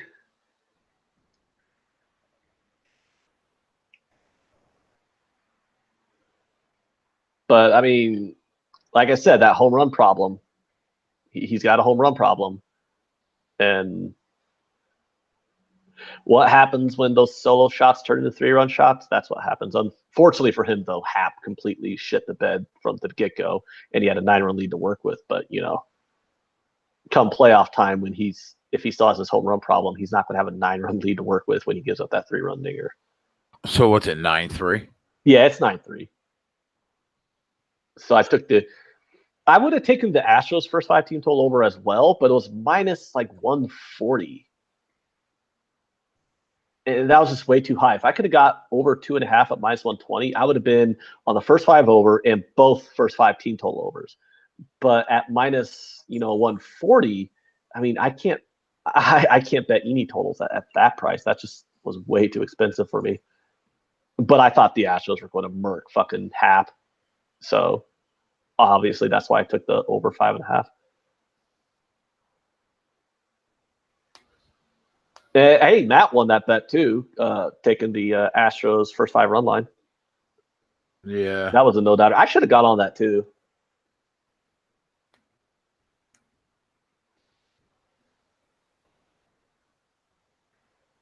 But I should have got on the Astros for 5 run line, but I was already on like the overs. I'm like, I didn't want to have like 3 bets on the same game. Sometimes, having 3 bets on the same game makes me kind of ooh, but that was definitely the right side too. The Hap had no chance today. Reeve drops a stroke, but he's still got a 5-stroke lead on the field. Okay, that's good. That's good. There are about 3 guys now, though, that are 11 under: Casey, Bradley, and Tway. Hey, hold on. We got Chris Bryant versus DeGrom, 2 outs, bottom of the 5th. Alrighty. I can't believe I want to see Bryant strike out here, but can DeGrom strike him out? You have no full game bets. Oh, wait, that is going to be a double. No, I don't have any full game bets on the Mets-Cubs game now. So you could root for the Cubs after this inning. Yeah, Bryant doubled, so now we got a runner on second with 2 outs. So who's up now? Rizzo? Yeah, it'll be Riz. Yeah, that's right. I know the lineup. I'm proud of you, Jason. I like seeing you coming into your own on in the baseball world. 8 Ks by DeGrom, huh? What's the score? 3-1? Yeah, 3-1. Go ahead, DeGrom.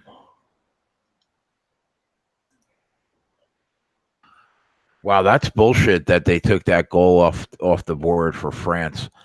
Now they are going into the half with no score.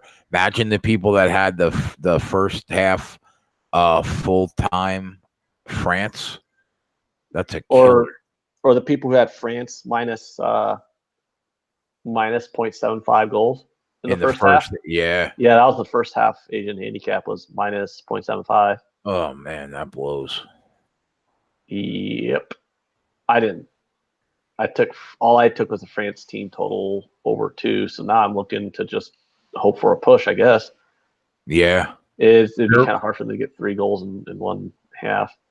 They're minus 130 now on the 3-way to win the match. That's not bad. It would not shock me if they still won, obviously. I mean, minus 130.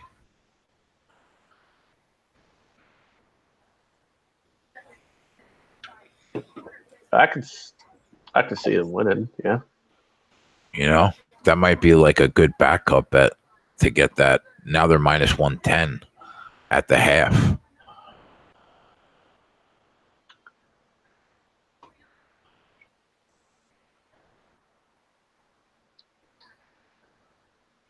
The Padres are making this difficult for me, though.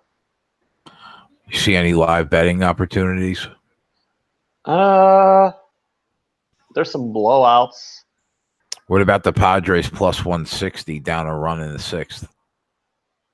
Well, Rizzo just hit a double.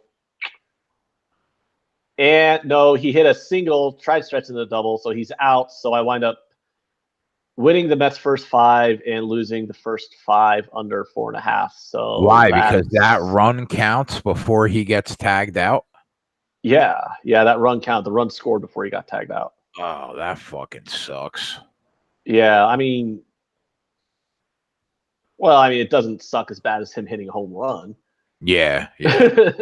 At least the Mets' first 5 still got through. The under lost on the last possible second, but oh well. I'm kind of used to getting fucked up first 5 unders in the bottom of the 5th. Amen.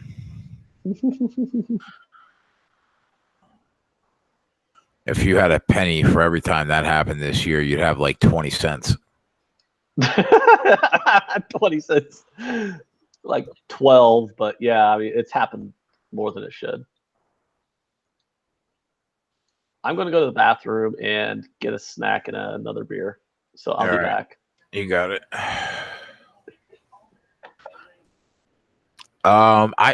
Cody, I think extra time still counts. I think it's up until the penalty shots. I could be wrong, but I'm pretty sure that's how it is. You just have to get that goal before the penalty kicks happen. Doesn't Brazil have the all-time leading goal scorer in women's World Cup soccer? That chick, what's her name? Like Marta?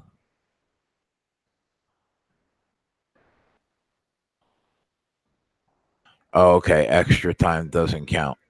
Okay, so I'm wrong. They still have 40 minutes to get a goal, though.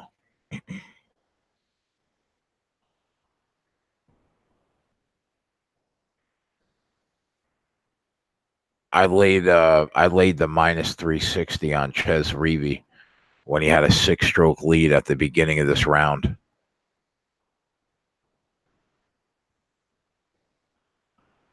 I thought that line was ridiculous.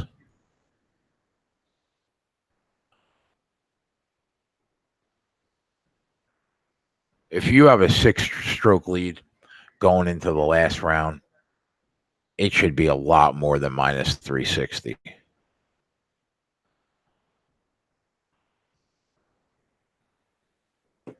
What's up, Rich?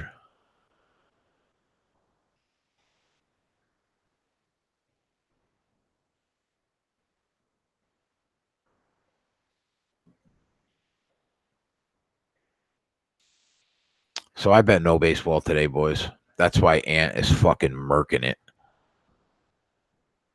Last 3 days on 1-12, and he is killing shit. But I do have. What do I have? I do have Truex in NASCAR at 6-1. I got Clint Boyer at 14-1. Those were my only 2 pre-race bets. We'll see how it goes.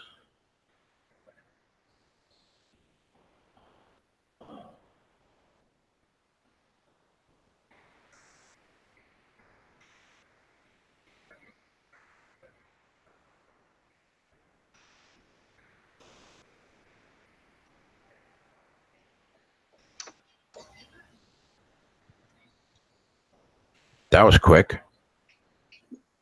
I mean, unlike you, it doesn't take me 15 minutes to piss.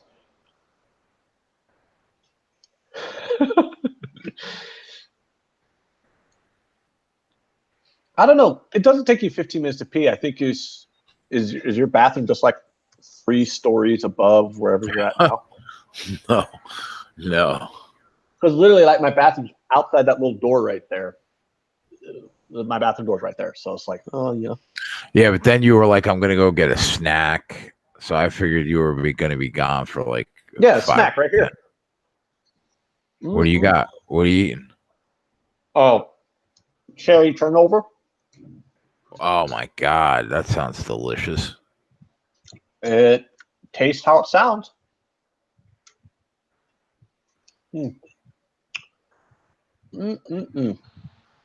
I got a couple Oreos. Well, I've never really been a big fan of Oreos. Except for like Oreo Blizzards from Dairy Queen. Those are really good. Those are very good.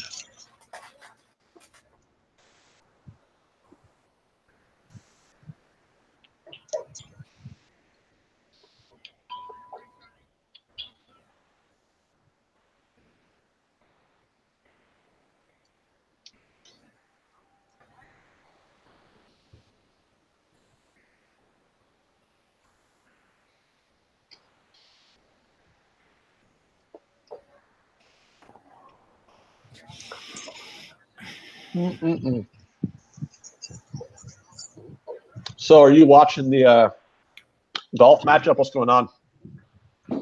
You think I'd be paying more attention to golf, seeing as how I have the most investment or the most exposure on that bet? We got a 5-stroke lead, and his approach was off the green and in the rough. So he's about like not really rough, just like thicker grass, about 4 feet away from the green.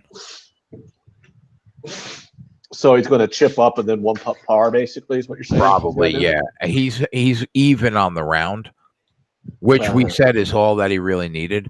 Like Paul Casey's 5 under on the round, but he's 11 under and done for the day. Okay, what do we like on this? Do we want? What are you doing? Oh man, my dog's like having a sneezing fit down here. You okay, buddy? Are you okay? What you sneezing at there, little fella? Those allergies, bro. Oh, yeah. Do you need a Benadryl? I had another dog who had allergies. We gave her Benadryl.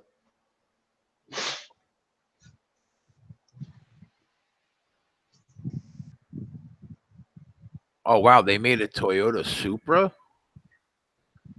The Supra, yeah, that's kind of cool. Yeah, the Supra is back. You didn't know that? No, I used to love those. Yeah, it's like an $80,000 car though, so it's like, oh wow, that's kind of expensive. $80,000 Toyota. Get the fuck out of here. That's what I was thinking too. Get the fuck out of here.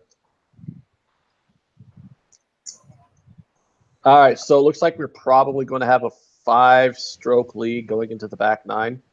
Yep. Okay. Fingers crossed. So France, Brazil, are we taking this or not? What are we doing with this? France, Brazil.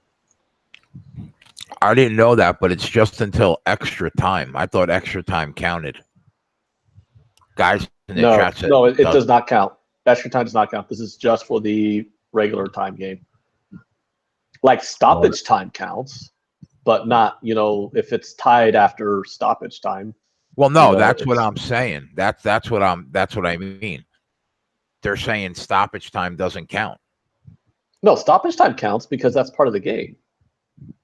But well, then what's the difference between them saying extra time? Extra time. Stoppage time is just what every game has at the end of the 90 minutes. They add 2, 3, 4, 5 minutes of stoppage time. That counts. What doesn't count is if the game is tied after the 90 minutes plus stoppage time, then you have the overtime or extra time periods. That doesn't count. Oh, I thought it just went to penalty shots after that. No, you get like 2 15-minute extra periods. And then if it's still tied after that, then you got penalty shots. And the Reds waited till the 6th inning to score 3 runs. Of course they did. Of course they did. So basically, you got 45 minutes for them to score at least 1 goal. They're only minus 120. No, I would prefer they score 2 goals. Right. Well, right. Team total over, but I'm whatever. just thinking as like a backup to your bet. I'm not going to bet anymore. I'm not going to invest anymore on that women's soccer. I'll just ride out my France team total and whatever. But we got the Padres tied the game up. That is good for me. Let's go Pods. I didn't take them. We were looking at him at plus 160. I didn't take him though.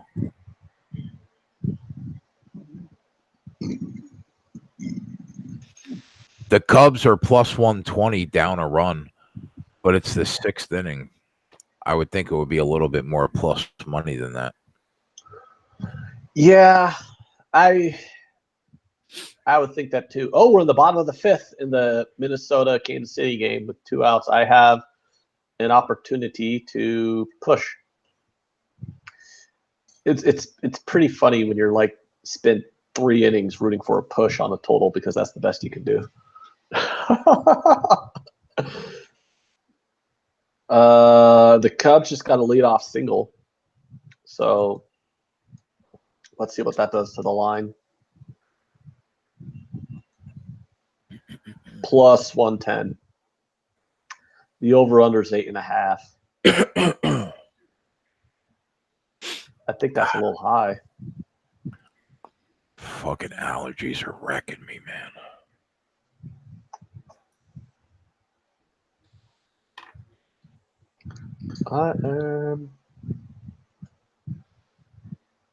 The Cubs are plus 1. That's almost tempting because they did get Baez on base to lead the inning off. Hosmer's at the plate, though, in this Padres-Pirates game. I would be tempted to – I don't know what the live line is on the Padres. I mean, I already had the Padres minus 1. The total is at 4, which means I think the total pregame was 8.5, so people should have won that. The total is – oh, the Padres are up 5-4. There we go. Hosmer with a RBI single. Come on, Padres. I'm trying to find a live betting angle, but I'm not seeing a whole lot that I like. Let me look at what's the lines in this Rangers game. The Padres plus 160 down a run. I should have took a shot at. Yeah. Can't disagree with you there. Man, there's nothing really I like in this Rangers-White Sox game either. I mean, the total's at 12.5. It closed at 11.5, I believe. So,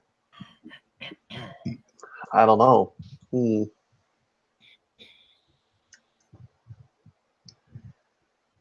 Well, Reeve went out in 35. exactly what we needed him to do. Even par through 9? Yep. What about how many strokes is he up? 5 still? Yep. All right, there we go. Let's go. All right, the Cubs are down to even money now. Live. Let's see what's going on in this Cubs game.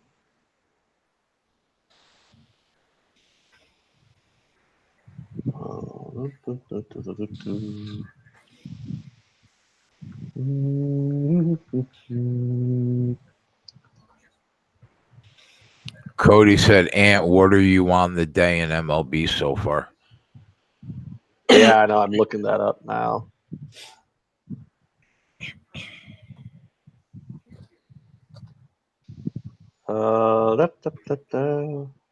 Ron's on the over in the Baltimore game. I didn't take it because I got the worst of the number by a half run.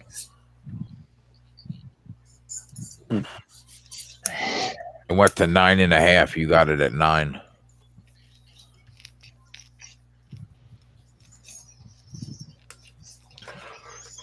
What's going on, Maxwell? Eating pizza. How is that Toronto pizza? It's okay. I've had better. Oh. But I'm hungry, so.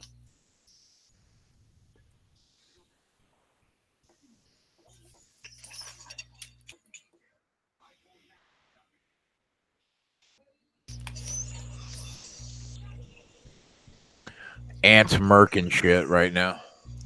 Doesn't surprise me. I wish it would have happened a couple days ago, though.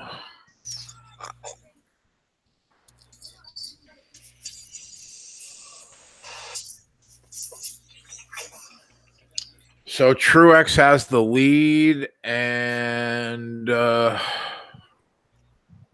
don't know where Boyer. Oh, Boyer is 5th. We'll take it.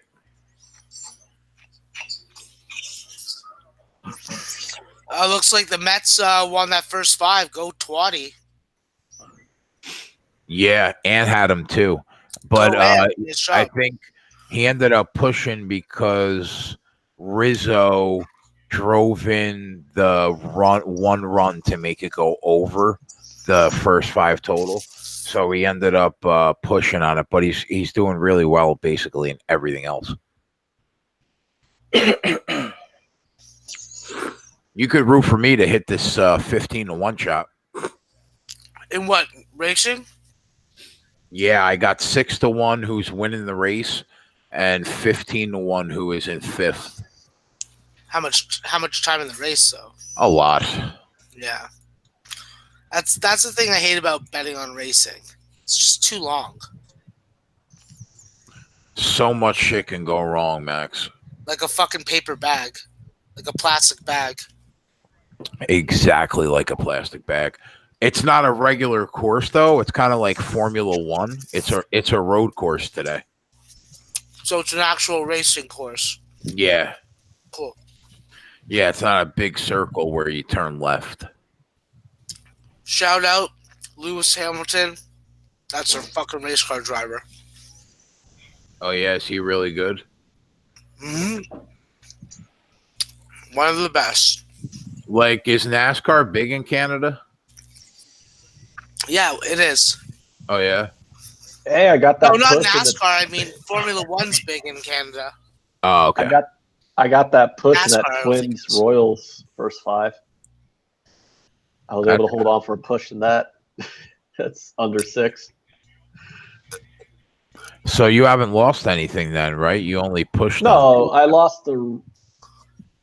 Wait, lost me down that? No, I lost the Reds' first 5 team total over because they waited till the 6th inning to score their 3 runs, and then I lost the Cubs Mets first 5 under, but I won the Mets first 5 money line, so that game was kind of a wash. So I am up just over. I'm up almost 1.5 units on the day in baseball. That Mets or the Cubs getting that run in the bottom of the 5th was like a 2-unit swing. Because you went from being up, went from like winning 2 units on that game to pushing that game. You know what I'm saying? Right. Yeah. So you would have been up 3.5 units. Basically, yeah. Instead, I'm like only up like 1.5 through my first 1, 2, 3, 4, 5, 6, 7, 8 bets. Gotcha. But I got a lot more to go. I got the Padres, I got the White Sox, Rangers first 5 under, and then I got the Rays, Oakland under, and the Orioles, Mariners over. But my first 5 under on the Rangers game is only a half unit play. So Yeah, 5-0 Texas in the third. yeah, so maybe I can hold on for a couple more innings with no runs. Who knows? You didn't like anything in the Dodgers Rockies game? Not really, no. It's I mean, the game is just starting, but no, I didn't really like anything in it. And the same with the Giants and Diamondbacks. Didn't really like anything there. The Giants Diamondbacks was basically over or nothing, but that total was like 10.5, and I didn't want to take it. Chris sent me a message at like 5:00 in the morning. Jesus Christ, dude! You held that F sound into the microphone an awfully long time. Yeah, I didn't know if I didn't know if I was going to say 4:00 or 5:00. Yeah, okay. He wrote, bro, the Dodgers are printing money. Betting them -1 or money line is a profitable angle. The books are adjusting. The question is when to either pass or bet the run line or money line. I think he was drunk because this doesn't make a shit ton of sense.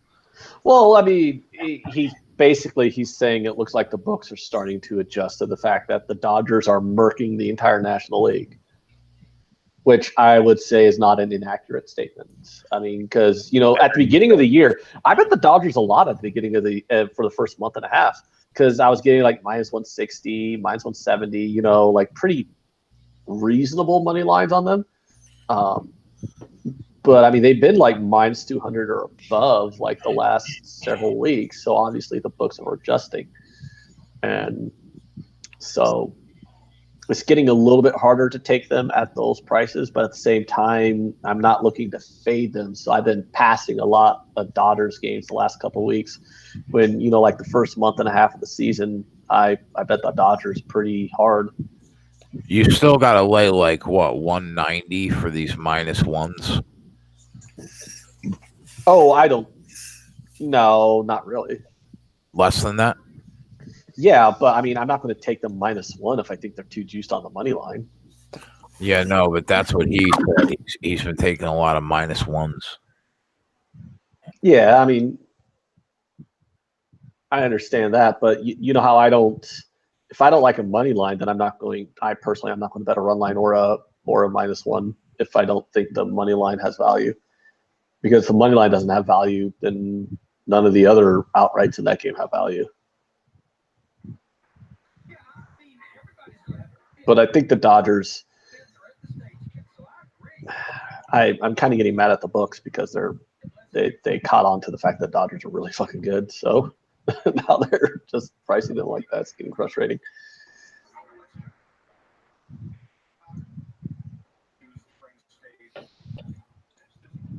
All right, we got some games starting up now.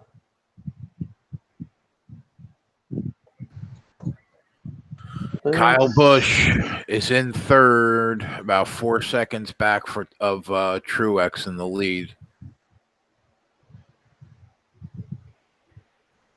I love him, man. He's my favorite driver, but it sucks to bet against him. Baltimore's already on the board, 1-0 in the top of the first. Come on, Baltimore. Nice. Oh, France gets a goal. I should have bet him at -120. Are they going to disallow it, or are they going to let it stand? All right, so now let me look at the Cubs. Let me look at the Cubs money line here, because now that the Cubs just got through the top of the seventh, it's 3-2. We should be able to get a better. I mean, I don't know why I'm not getting live lines on the Cubs game right now, but we should be able to, if you want to take the Cubs, that is, we should be able to get a better money line on them. And it just says unavailable, game unavailable. Why the fuck does it say game unavailable? We're in the middle of the seventh. Hey, Jay, what do you got on the Cubs game? Is it unavailable to you too? Or oh, there it is. Cubs plus 148. Yeah, I got plus 155. That's starting to get tempting. I'd rather have like plus 165, but it's starting to get tempting at that number because you're going to take DeGrom out soon, in theory. Twatty, what's up, buddy? I took the day off from baseball because I woke up at 2 o'clock in the afternoon. So I hope you're killing it. Good for you. Hey, Matt, what's up?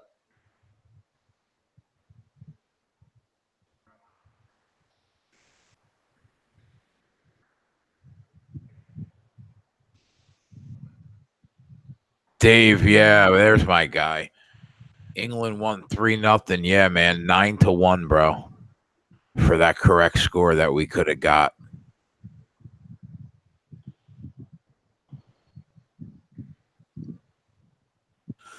I hear you, brother.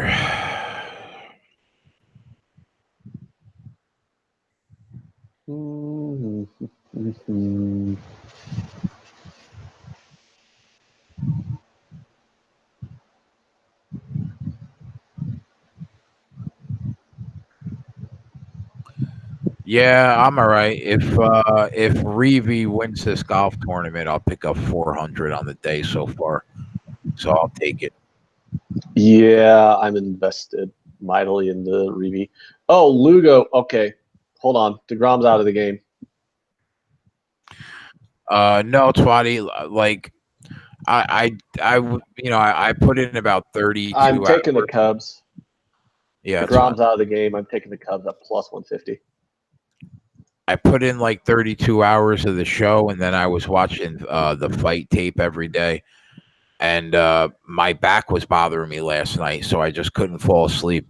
Finally fell asleep about 10:30 this morning, and I woke up at 2 o'clock and hopped right on the show. So I missed the whole day's worth of betting baseball, basically. But I'm glad you're killing it. Ant's making money too, so that's good.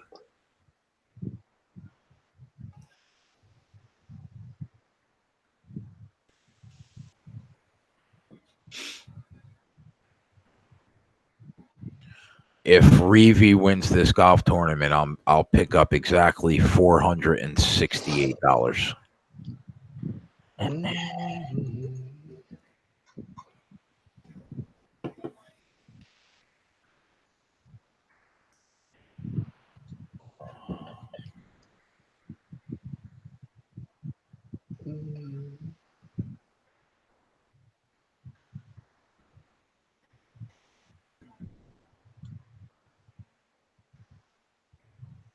Nice, good shit, Dave. Make that money, my friend.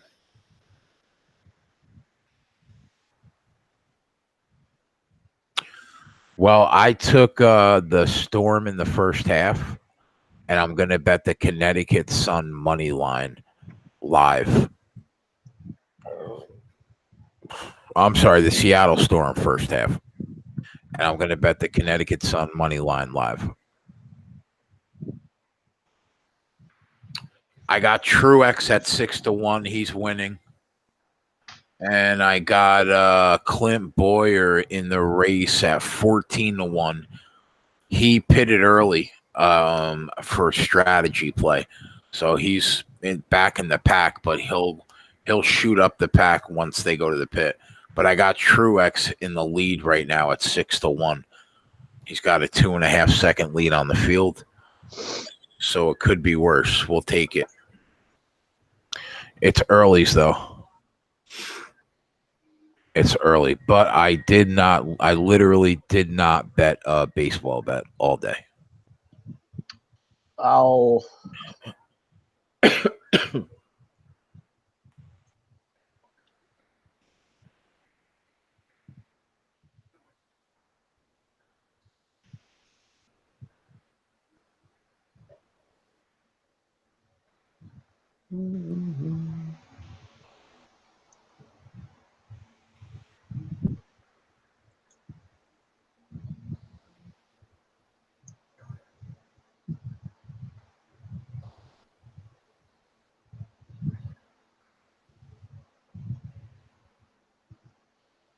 Wow, there are like houses like right on this golf course.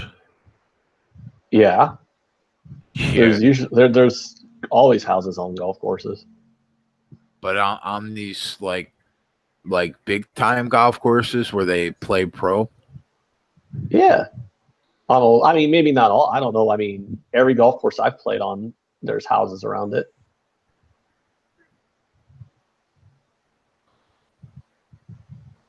Like especially like there's like country club golf courses, you know. Keegan Like Bradley, I had a buddy who lived on a golf course for like 6 years.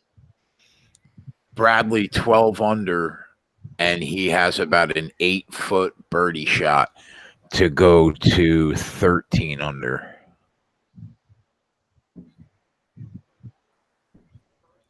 Keegan Bradley. Yeah.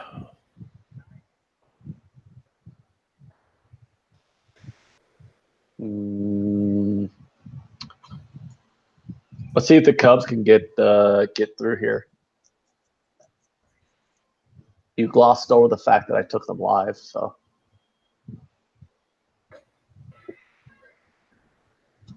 So let's go Cubbies.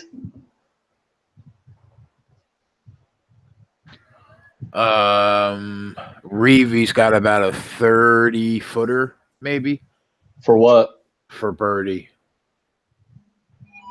Oh, that's a long birdie putt. Yeah, if he doesn't make it, he'll probably par the hole and stay at 16 under. If Keegan Bradley makes this about 8 or 9 footer, he'll go to 13 under. How would he go to 13 under? He's at 11 under. He's at 12 under. He's at 12 under. I'm looking at 13, or I'm looking at 11 under. What hole are they on? I probably the 10th. Oh, they're through 10. Oh, so the God. 11th. So they're on the 11th. Yeah, it's on CBS. Oh, it is. I'm like, I don't have the TV.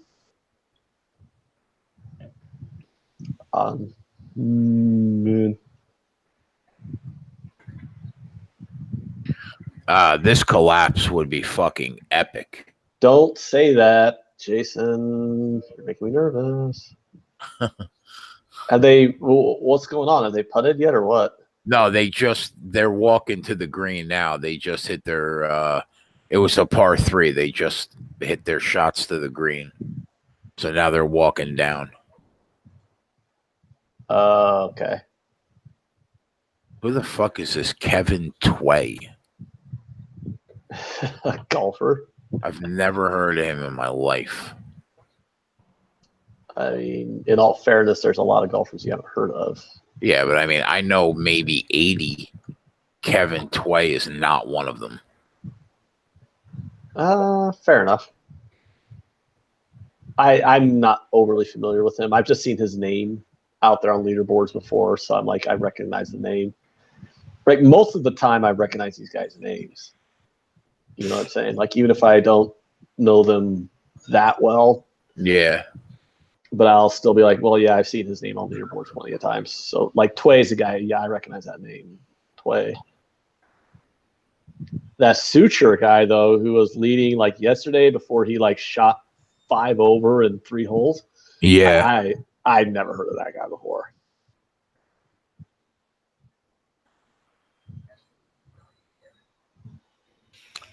Reevy is still minus 1100 to win the tournament.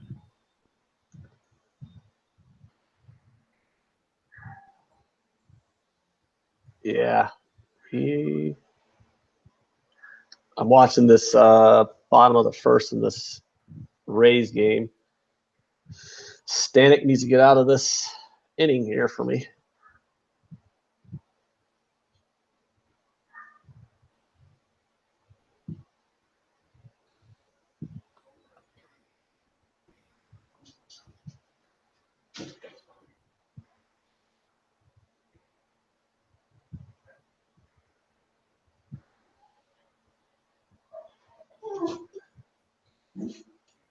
He got out of it. There we go. All right. No score in the first inning.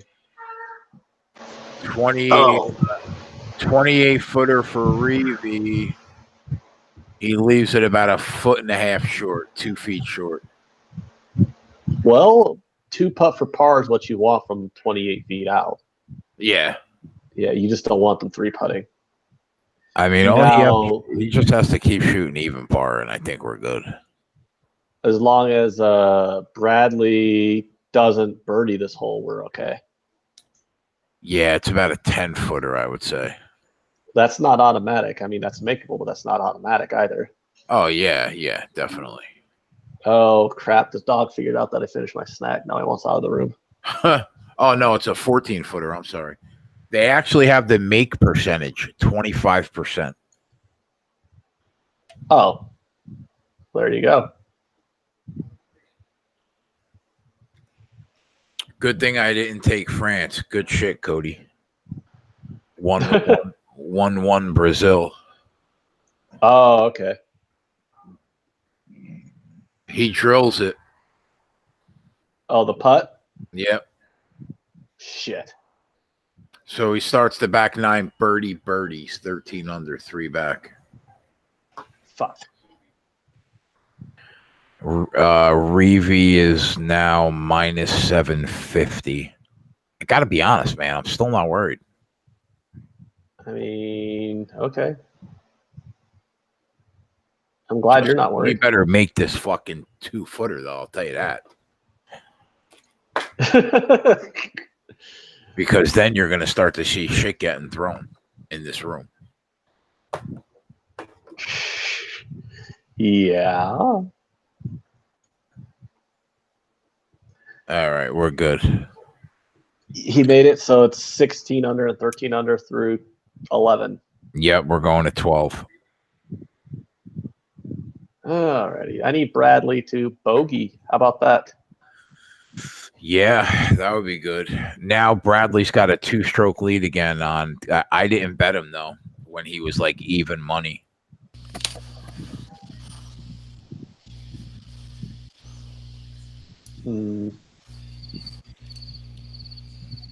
Maxwell's back. Max, how many slices went down? 4 and 2 more about to go down. Wow, you're going 6 deep into that pie, huh? Yeah, but I got like 3.5 hours to digest it. Oh, okay. So, and I need like something greasy after working last night.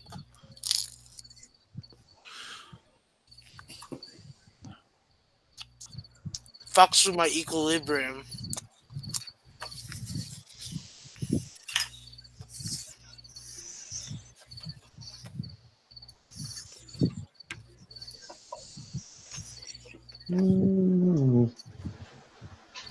Looks like Colorado got. Hey, the Mariners got a run in the bottom of the first, so there we go. Come on.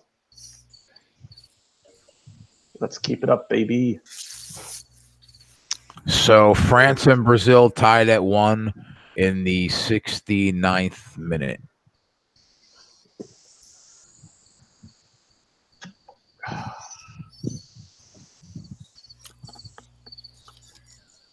Why do I hear crickets?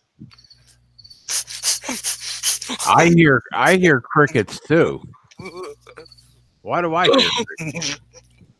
Sorry. It's like, is that the goddamn safari, bro? Yeah. Max is like crack addicted to this like live cam safari shit. What? I'm watching some elephants. Like literally right now, like half a world away. He's watching them in real time. Yeah, I'm watching elephants right now. They're drinking out of fucking watering hole and there's crocs there. Is it relaxing? Like, yeah, it's therapeutic. I like to put it on when I go to sleep and shit. I mean, Max is they broke the mold, bro, when they made him. Well, do the Twins come back? Well, let's take a peek at what kind of money line we can get on the Twins. I mean, they're down 4 runs. They've already come back from being down 5 runs in this series. So let's see. You can get the Twins at plus 750. You can get them plus 3.5 runs. I don't know, Jay. Is that tempting? Down 4 runs, going to go into the 7th, 8th, 9th. against a terrible bullpen from the Royals. Is plus 750 tempting enough for you? Down how many runs? 4. Oy. How But many the outs? Royals, How many outs you got? well, it's the bottom of the 6th, so they're going to have the 7th, 8th, and 9th inning to come back against. Oh, yeah, the Royals got a terrible bullpen. So you got the bottom of the 9th too. Well, the Twins are the away team, so they're going to have the 9th inning. Oh, right. So I mean, 8-1, down 4 runs. I guess. I'm kind of tempted. I guess that's worth a small shot, maybe like a quarter unit. Ooh, now I'm getting plus 820. Martin Truex live is even money right now, and Chase Elliott is 5-1. That makes me feel good. I mean, honestly, I'm just going to take a shot with the Twins for small little play on the money line. At plus 820 now I can get it. So let's see if that hits. Oh my God. Are you serious? You fucker. What? My dog's pissed off. He's like angry at you? Yeah, he figured out that I finished my snack and it didn't give me any, so now he wants out of the room. All right, fine. I'll let you out. Did anybody in the chat take a shot at Truex with me? I took a shot with 6-1. I know you did. We made a lot of units in NASCAR, but we dropped the last 2. We made no money the last 2 races.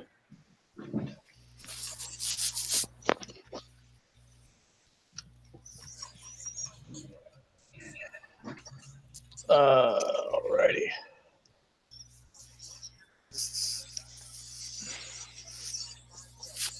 No, that dog doesn't need to take a shizza. I gave him a nice long forever walk before we came on today. That dog has had plenty of bathroom breaks today. Bradley is 6-1 right now to win the tournament.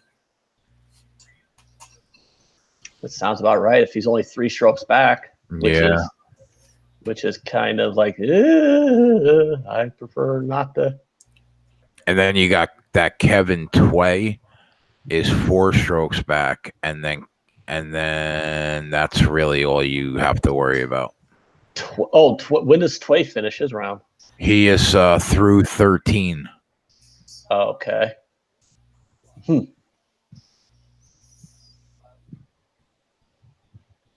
Well, I would like Reeve to get a birdie or something. That would be appreciative.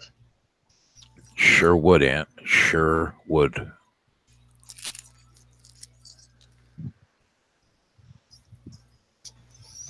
Uh-oh, the Pirates got runners on the corners here. But they got 2 outs. So. No College World Series today? Nah, they kick it off tomorrow.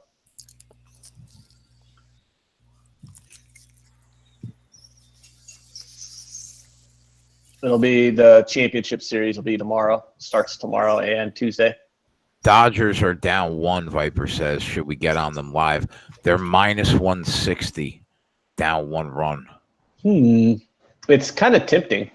I'd actually I know Matt, there was a game earlier where Matt and I were looking to try to live bet the Dodgers at below minus 200. We were able to get them. If we could get through the 2nd inning and the Dodgers are still down 1-0 through 2, you should be able to get them at like minus 150. At minus 170, it's still kind of like pretty borderline to try to take them, but you can get them at like we should be able to get them like minus 150 if we can, if they can be down 1-0 through 2. But I definitely like the look at that. It's looking like we might be able to live bet the Dodgers here. And Cincinnati is not very good. That is correct.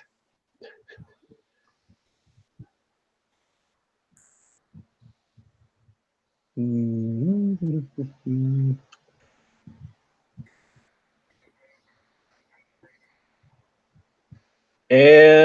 Padres get out of the inning. All right.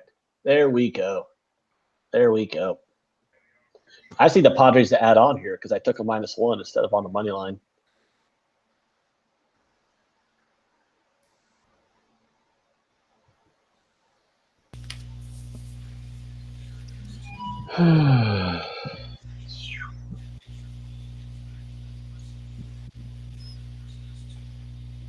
Max, when's the next CFL game, brother? I don't know. Probably on Thursday. Usually they play Thursday, Friday, Saturday.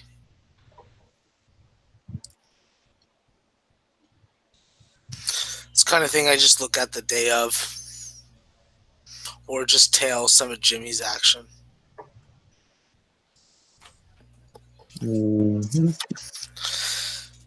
Yeah, the Argos lost by 50 points yesterday.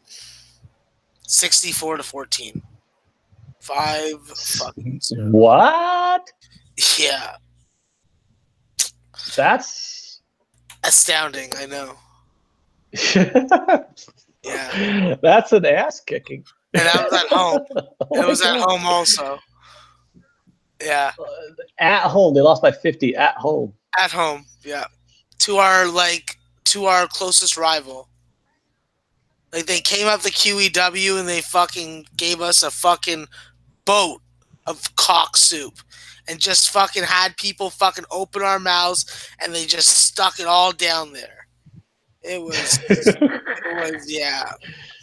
That's very descriptive of you, Maxwell. It's something that if I ever see a replay on YouTube, I wouldn't be surprised. Most pathetic excuse for a fucking football game performance by a team in the history of football. Including arena football, which is barely football. Oh, arena football is not barely football. It's just not football. Okay. I was trying to be generous and nice about it, but I'm glad that you stated that it's not because it's indoor football, arena football. It's a gimmick, is all it is. Yeah.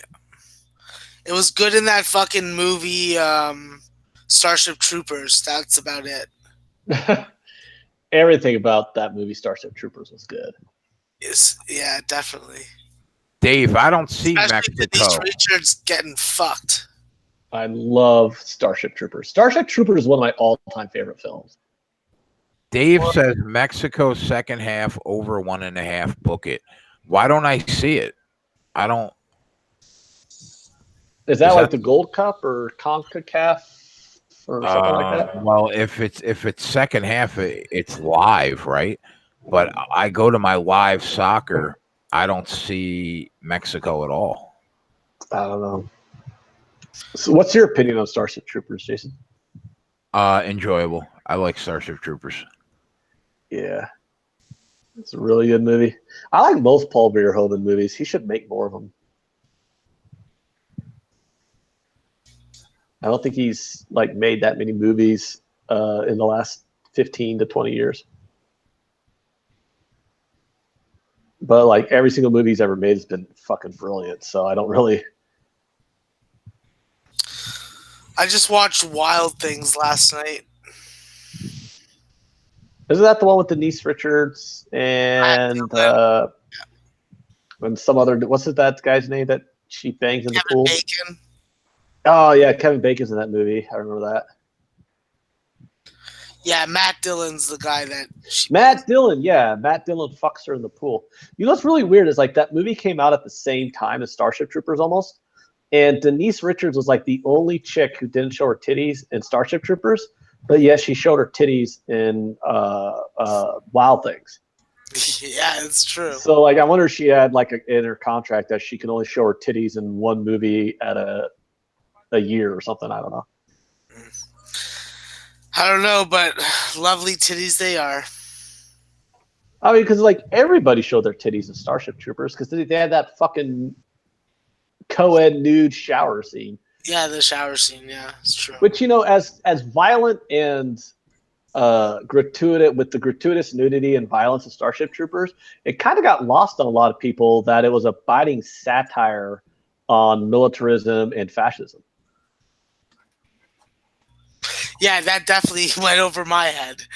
Oh god, no! Like if you like rewatch the movie, Yeah. the entire movie is like a massive tongue-in-cheek satire on fascism, on government control over patriotism, all that stuff, the military-industrial complex, everything. That movie's a complete satire and all that, and kind of, I mean. And I understand how it can go over. Satire tends to go over a lot of people's heads sometimes. Like a lot of people think South Park is just a bunch of raunchy jokes and kitty dying, but South Park was one of the best satiric comedies on TV for like a decade there in like the mid-aughts. Yeah, nothing wrong with South Park. Oh, I love that. Well, I mean, I don't. They tell it how it is. Well, I'd say like seasons 3 through 12 of South Park I loved. The South Park outside of those seasons, just, I mean, it's still humorous, but I'd say seasons 3 through 12 were there really was when they did their best stuff. I remember how it used to be a freaking like automatic thing, and I used to get mad when it was on before The Simpsons. I'm like, what the fuck? South Park's better. Why isn't it on after The Simpsons? Eventually, they moved it. How are they on the same time? The Simpsons was on Sundays, South Park was on Wednesdays. No, in Canada it wasn't. They had it on Sunday nights. Well, The Simpsons hasn't been relevant for 20 years, though. Yeah, but The Simpsons was still very popular. Yeah, and it's like I try watching episodes of The Simpsons now, and I'm just like, this is not the show I remember from. Like, I probably watched every episode of The Simpsons from like the 90s multiple times. But post 90s Simpsons, so basically the last 18 fucking years of The Simpsons, it's just kind of like, I don't know. I mean, those classic Simpsons episodes in the 90s is probably one of the best shows of all time. And after that, it's just, it's just there. It just exists. You get to an age where it stops making an impact. That's pretty much what it was. Yeah, I'm like, I don't even know people who still watch it like regularly. Like, I don't know. Does Fox just keep renewing it every year out of habit, or is it really actually still that popular? It's still popular. Is it really still that popular? Yeah, it's still very popular. New generation. I just downloaded the 27th season. I watched the episodes and like I binge watched them. So I do the same thing with South Park. So, but all right, the Cubs got the lead off. Cubs got Schwarber on first. So let's see if we can get the Cubs some runs here, get this Cubs bet home. The Twins got a runner on first also, it looks like. So come on, Twins. And I'm sweating out my first 5 under 7 in this Rangers game because it's 5-1 going to the bottom of the fifth.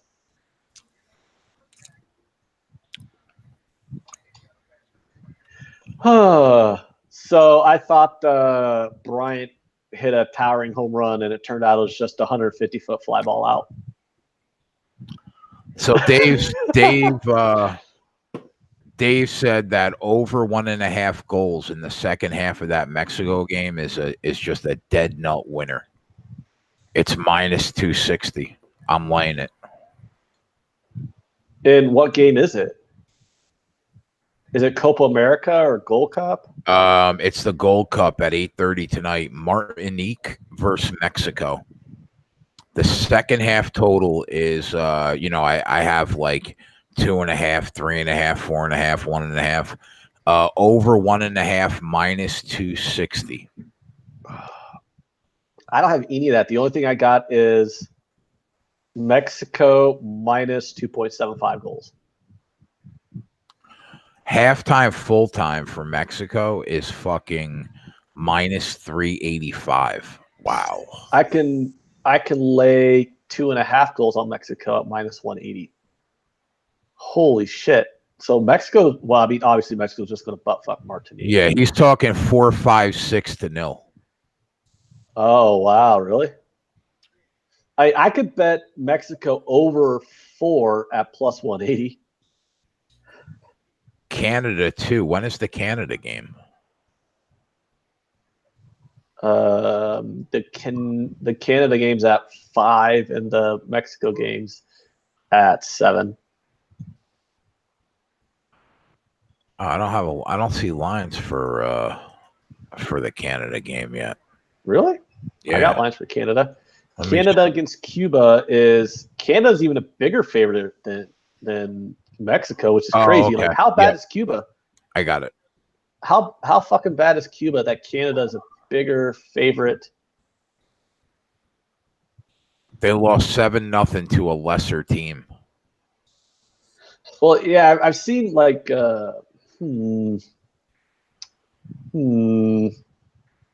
Well, they got 2.5. Second half of the Canada game over 2.5 minus 160. Holy shit!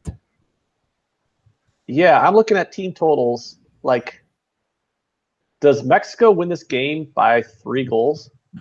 I have to lay minus 180 for them to at minus 180 to lay 2.5 goals. I don't even have money lines available on this game on these games. Well, he's talking 4, 5, 6-0. So yeah, they win by 3 goals.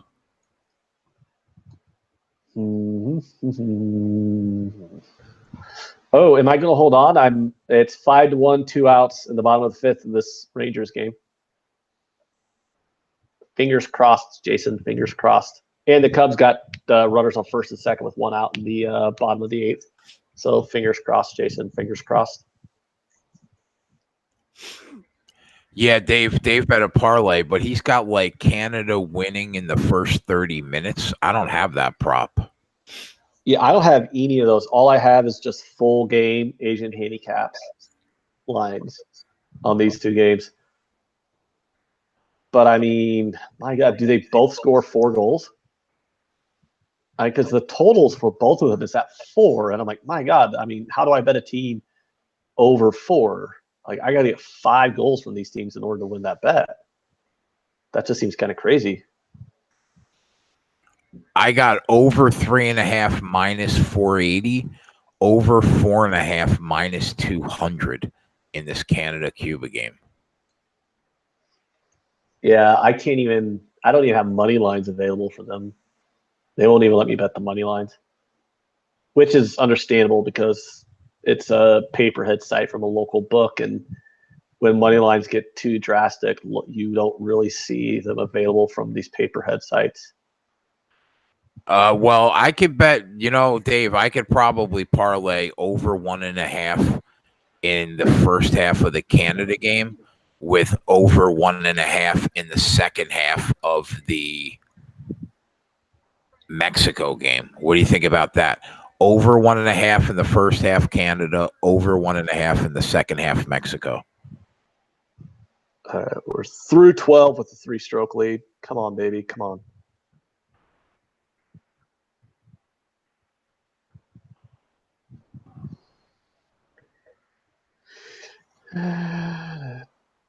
Hey, the Twins got 2 runners on, even though there's 2 outs, but they still have 2 on. That parlay is even money. All right, Dave. So it's over 1.5 goals in the first half of the Canada game and over 1.5 goals in the second half of the Mexico game. I can get that at even money. All right. White Sox Rangers, first 5 under 7. Cash it. We held on. Nice. We held on for that under 7. All right. All right. Now, the Cubs got 2 runners on here with Baez at the plate. So can we get a 3-run dinger for the Cubs? That'd be pretty nice. So I just said, can we get a 3-run dinger from the Cubs? That'd be pretty nice. And guess what just happened? Opposite field shot into the basket. Go, Cubs, go, baby. No joke, bro. It's eerie. It's eerie. Yes! Literally, I said, would it be nice if he got a 3-run dinger here as the pitch is coming out of Lugo's hand and Baez swings opposite field shot, 5-3 Cubs. I hope somebody told me taking the Cubs at plus 150 about an inning and a half ago. Come on. A psychic would see that and think that you're like like you're a medium, like you have like special shit going on. It's not normal, bro. Hold on, Viper's bringing my attention to the Dodgers line, so I kind of want to look at that and because if we could get the Dodgers, um, That happened. Dodgers minus That happened 145. twice in the last 3 hours. All right, hey Jay, let's look at the Dodgers line right now. We're at minus 145. They're down one, top of the third. I kind of want to take it. I'm definitely going to take it for about a half unit here. Boop, there we go. Dodgers money line minus 145 live.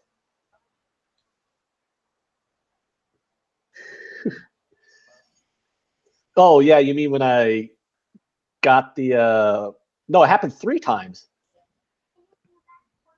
The grand slam off a Hap, then the 3-run homer off of Verlander, and then the 3-run homer here. Not normal. What's wrong with my mouse?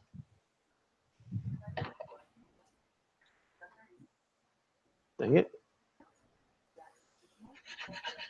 My mouse went away.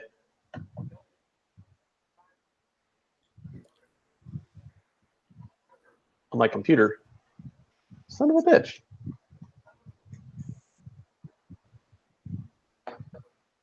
Like the battery's dying or something?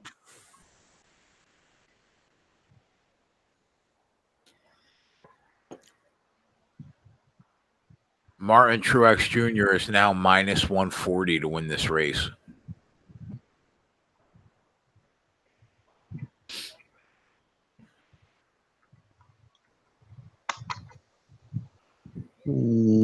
Let's go, Martin. Let's get that 6-1. I think the battery's died on my mouse or something. The thing went away. Well, at least my computer's a touchscreen.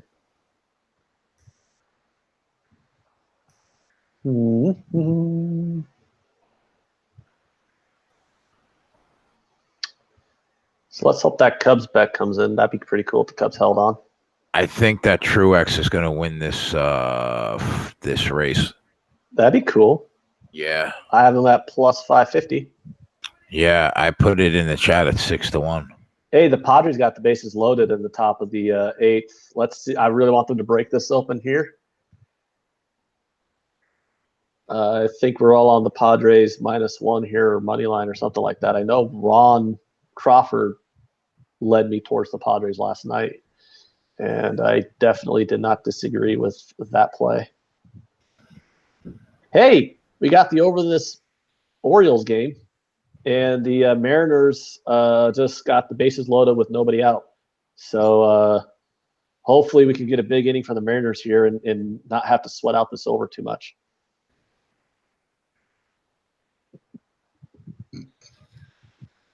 I'm going to go find some AAA batteries because I think the batteries went out on my mouse, and I'm not going to like poke around on my screen for the rest of the fucking day. You do that. But that is pretty cool about these like computers that are like the monitor plus the computer all in one. It's like they are touchscreen, so I can still have functionality, but still. Yeah, my laptop is a touchscreen too. I bought like a 20-pack of AA batteries for the mouse, but I still haven't had to change them out yet. Yeah, I saw these are AAA batteries here, so I'm going to go find some AAA batteries because it's just more convenient to have a mouse here, especially when I'm like clicking through multiple tabs. Alrighty, all right.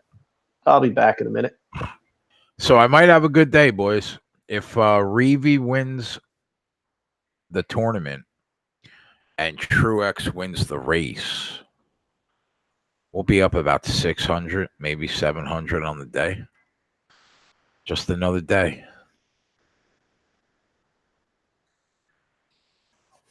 Doing what we do.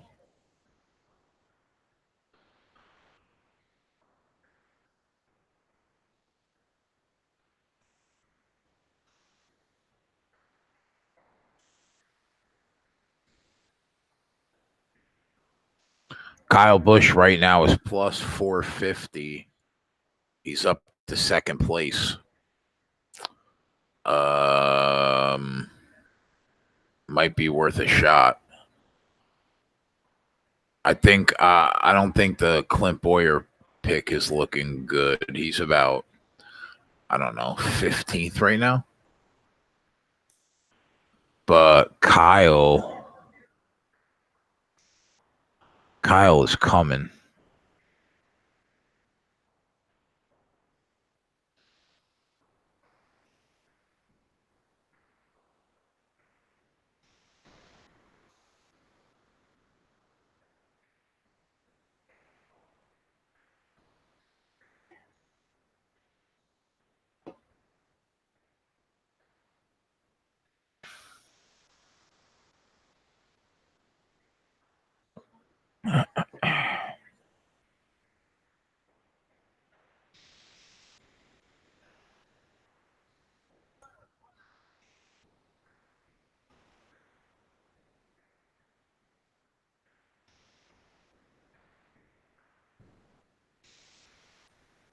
Ches Reavie is looking to blow up on this fucking course right now, huh?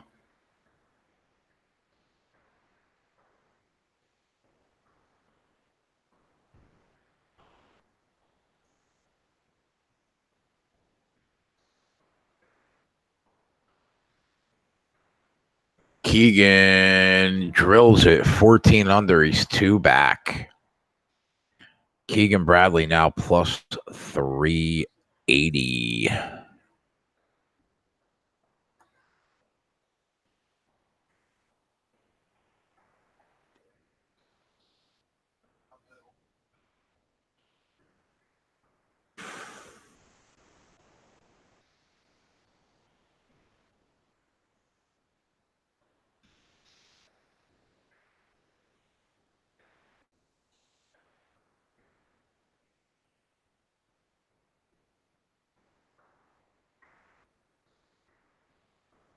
I think if you have Truex and you have Kyle Busch right now, you're a winner.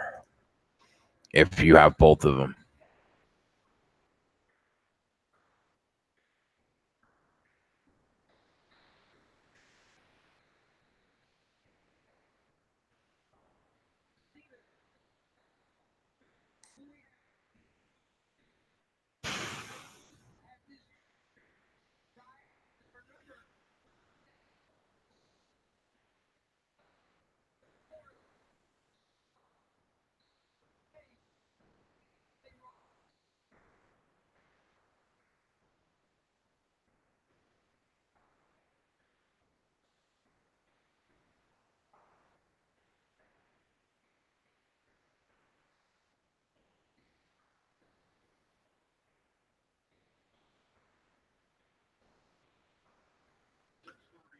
Kyle Busch is only a second and a half back.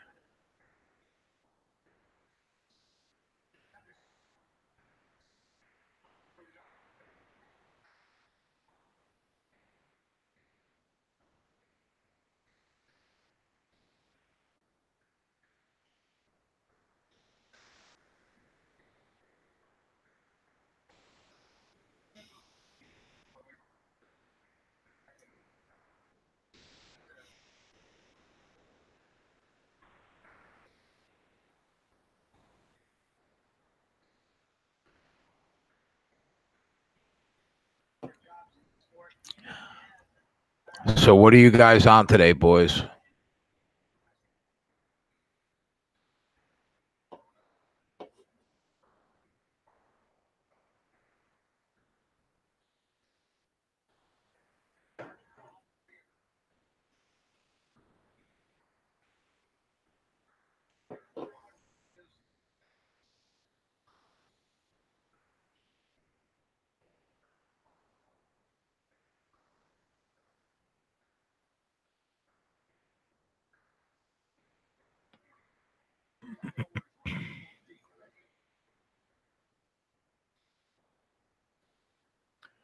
Truex is maintaining like a little under a 2-second lead right now. Man, I love this shit. This NASCAR live betting is dope.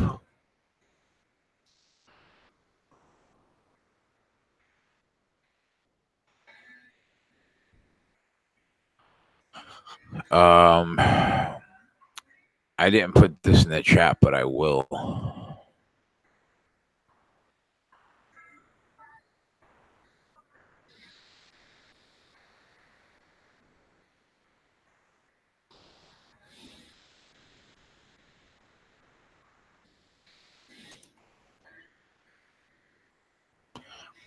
Braves money line, Cubs money line, Dodgers money line, A's money line.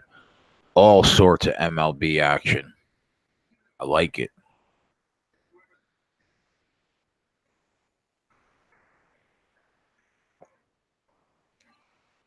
Are you in New Jersey, Polo?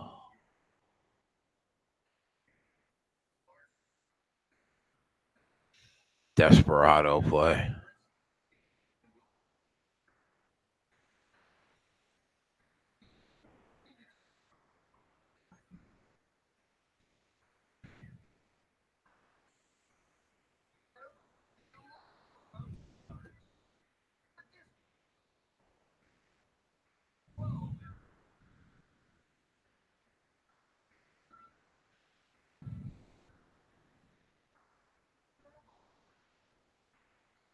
If you are in Jersey, you could live bet NASCAR at DraftKings.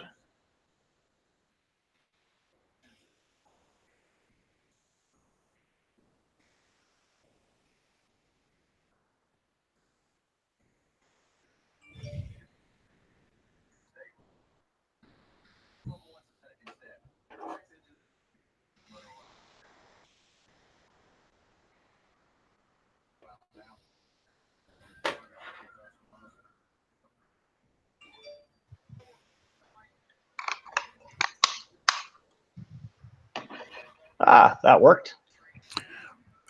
Keegan Bradley is 2 back in. Oh, that's not what I want to hear. Well, how many holes are they through? Like 15 now? Through 13. He's 2 back through. Oh, okay. It's. I kind of wish I had the ability to live bet this. I'd be hedging out right now.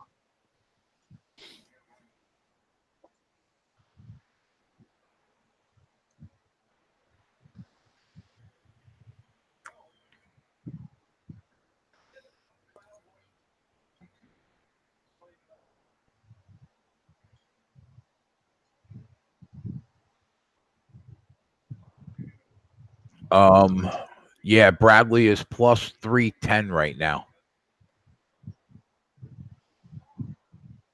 Eek, this is not good. Well, the Padres are up 7-4, so that's good.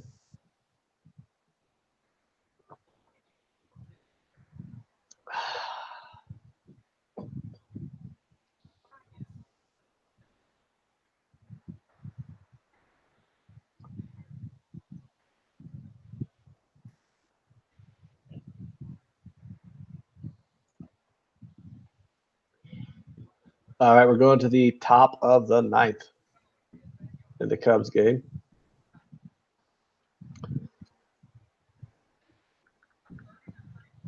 I gotta.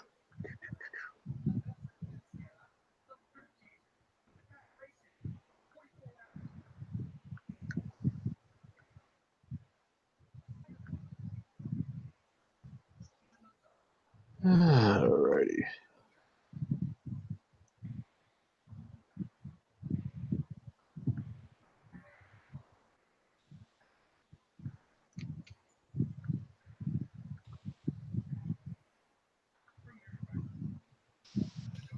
We got 33 laps to go, but these guys still got a pit.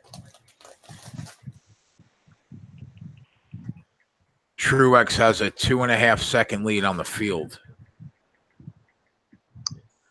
That's pretty good, right? Yeah, but they got a pit, man. We got to get through this one more pit, and then we're gold. Okay.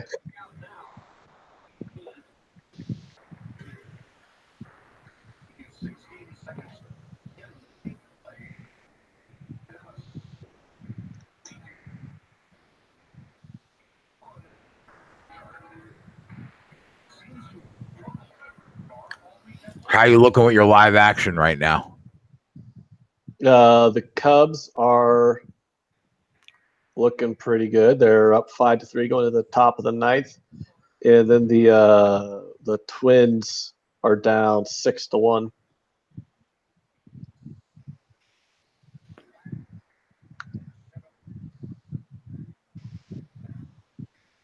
So, I mean, but the risk on the Twins was pretty minimal. It was only like a quarter unit. I mean, you don't have to. When you're getting like plus 850, you're not really having to risk that much to try and win $100. I mean, we're talking like $15, you know.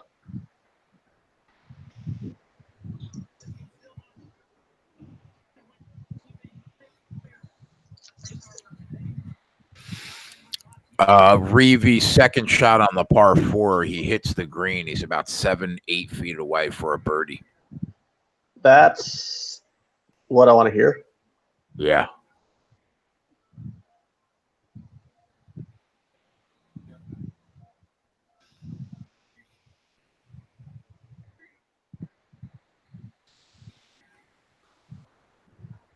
All right.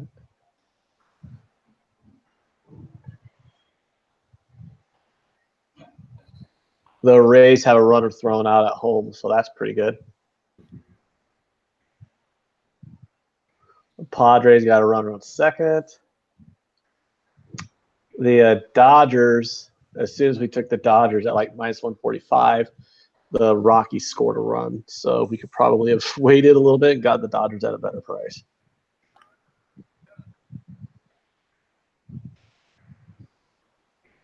So that's kind of annoying that happened. But I like to see I think the Dodgers can get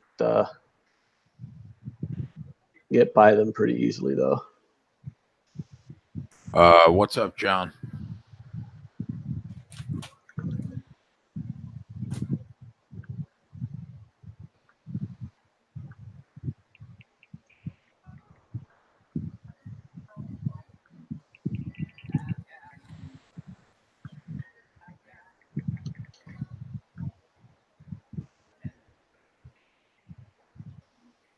Nice, Cade. What parlay did you hit, buddy?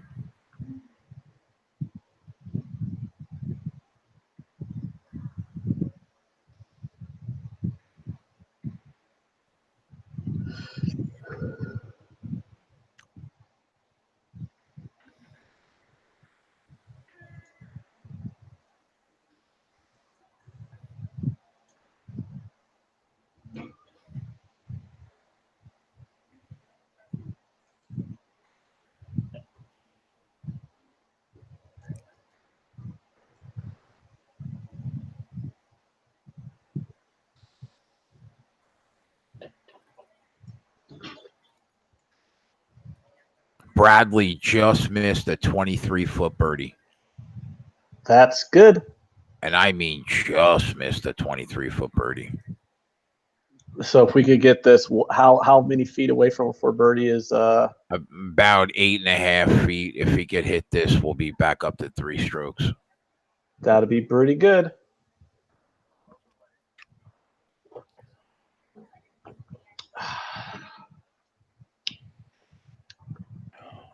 Good job. Nice work, man.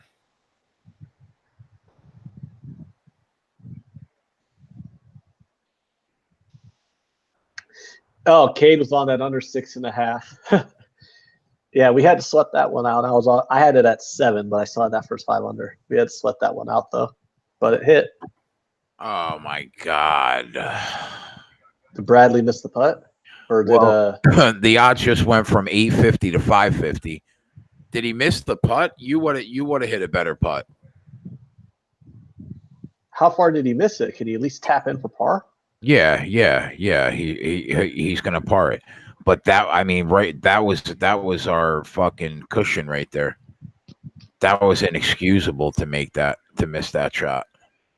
I mean, well, he's feeling it, Ant. He's feeling it. We got 15, 16, 17, and 18. And we got a 2-stroke lead. Yeah, this is way more anxious than I want to be. But we did say he's got to shoot even par for the day, right? He's even right now. Yeah, it's not like he's blown up. The other guy just shot 4 under. Right. I said 1 under wins the tournament last night when we were on. And literally one under will win this tournament. Yeah. All right, cars are starting to pit. All right, we got another run home in this Mariners game.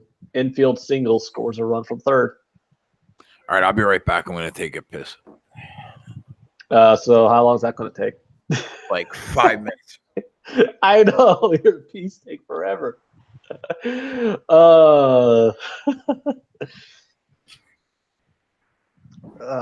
gosh. So I'm watching 4 different baseball games at once right now. We have see if the Cubs can finish off the Mets right here, get that live bet home. It's nobody on base for the Mets, 2 outs and a full count. So, and the Mariners have Vogelbach to the plate with 2 on and nobody out. So I'd like to see Vogelbach get a 3-run dinger here. I mean, he's really good at hitting dingers. It's basically all Vogelbach does is hit home runs. So, well, he strikes out or hits home runs. That's what he does.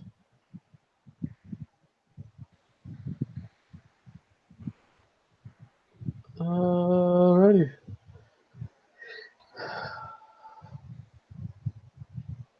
Looking at this. Okay, the Mets batter's still staying alive, fouling off pitches. And we're about to head to the bottom of the 9th in the Padres game. So we got the Padres -1 here. So hopefully Kirby Yates. He's 26 for 26 at save opportunities. So let's see him go 27 for 27. That'd be pretty good. He's a pretty good pitcher. And that'll do it. Cubs win 5-3. So there we go, baby. All right, I'm going to turn on this Dodgers game. See where we're doing there because we got a live bet on the Dodgers.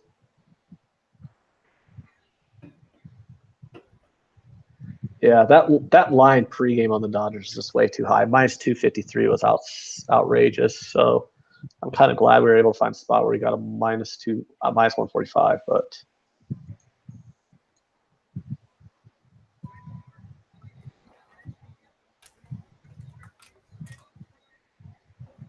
let's see what the chat's going on. BidXN says now you can't plus 590, or now you can get plus 590 on what? Who's going for a 5-game losing streak?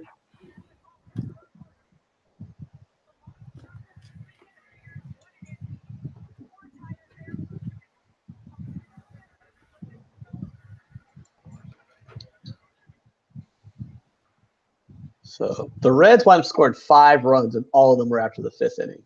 That irritates me. I had the Reds first 5 over 1.5.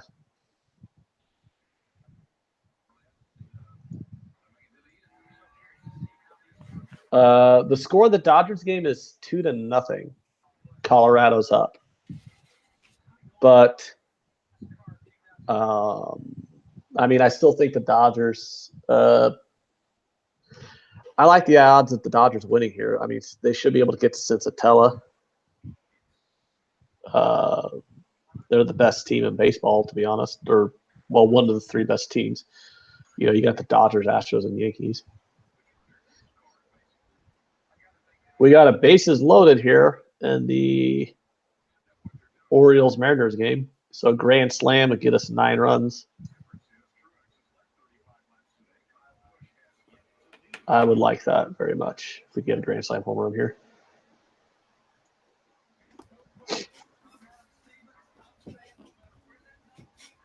Or at least like a double or triple or something. Anything that'll clear the bases and get us a lot closer to that over.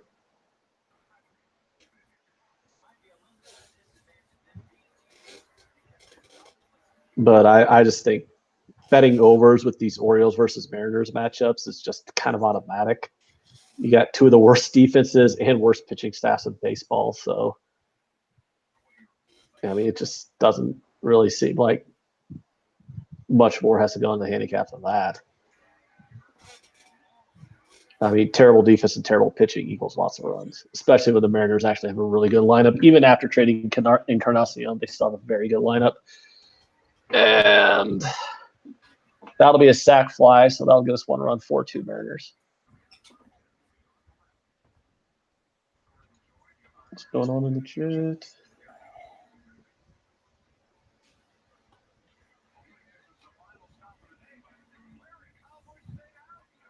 Under 9 in the Dodgers game. Yeah, I could see that happening. The Dodgers ballpark's more of a pitcher-friendly park, and Maeda's pretty good.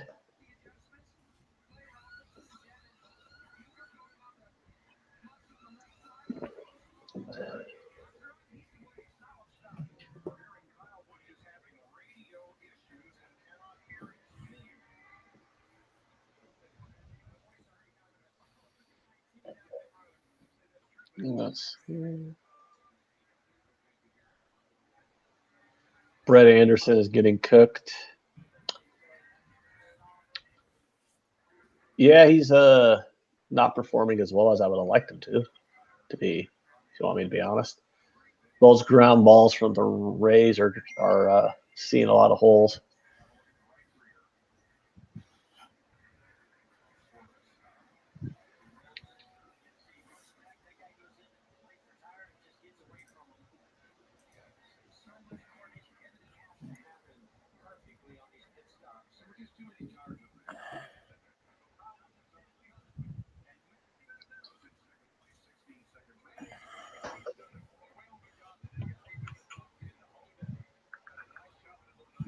I can hear Jay in the background.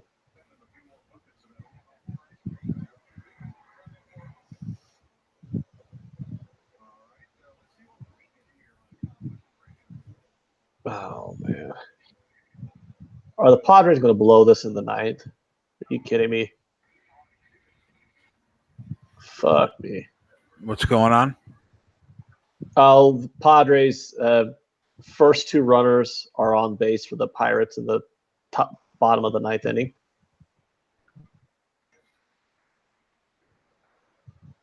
That's not good. I mean, it's not preferable.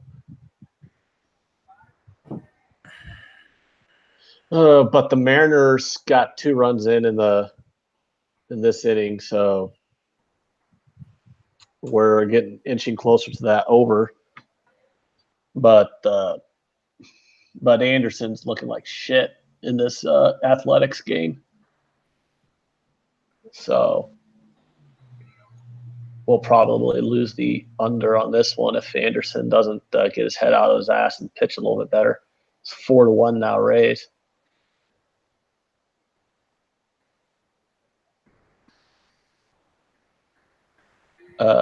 Ready? Hey, what's going on in that golf tournament? I see it's they're through 14, so they should be on the 15th. Yeah, hang on. I'm watching this race. I'll tell you in a second. Okay. All right, so the Mariners got the bases loaded again, and the Orioles are doing a pitching change. Because what you really want for an Orioles reliever is put him in a high leverage situation with the bases loaded. You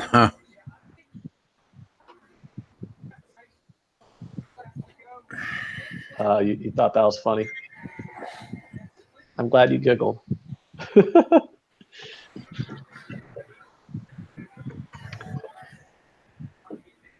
Yeah, like all we need now is like a bases clearing triple or a grand slam home run or something from the Mariners, and we'll get that over home. But if we're going to win this under in this Athletics Rays game, it's going to be a sweat because Anderson is looking poopy. I mean, we still got generally Poopy's not really that good. Nah, he's pitching like ass. They got runners on the corner with nobody out in the top of the 4th, and they're already at 4-1. Yeah. So, oh, never mind. Make that 5-1 with runners on first and second. And the Padres are looking to blow this fucking game in the bottom of the ninth. It's 7-5 now with nobody out on the corner. Are you kidding me? That's not good. No, it's not. No, it's not. Yeah, they're yanking Anderson now, so I've hit unders before with 6 runs through 3 1/3. Let's see if I can hit an under here. I'm trying to figure out, does Denny Hamlin have to pit here? Or is he good to go? Because he's 20-1 right now in first place. I don't know. He's 20-1 and he's in first place. Yeah. I don't understand NASCAR live betting, Jason. All I know is that one dude who was like the long shot. Does he have any chance to win this race? No, but our guy at 6-1 is in second place, about 3 seconds back with 24 laps to go. 24 laps is long though, and on this road course. The Padres are shitting the bed. 7-6 now, nobody out. Oh, we're gold. What do you mean we're gold? Hamlin had to pit. Oh, I thought you just said we're gold when I've just referenced the Padres are shitting the bed. Oh no, I think we should have. We have a 6. We have an 8-second lead on the field. Truex, just no cautions, please. And we're good, and we won.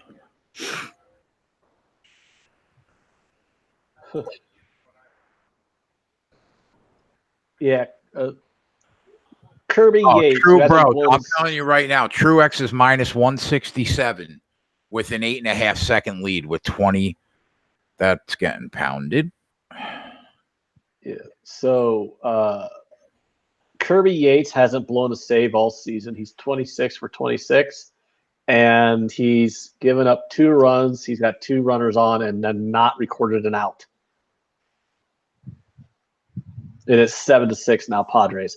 So I'm like holding on for a push here.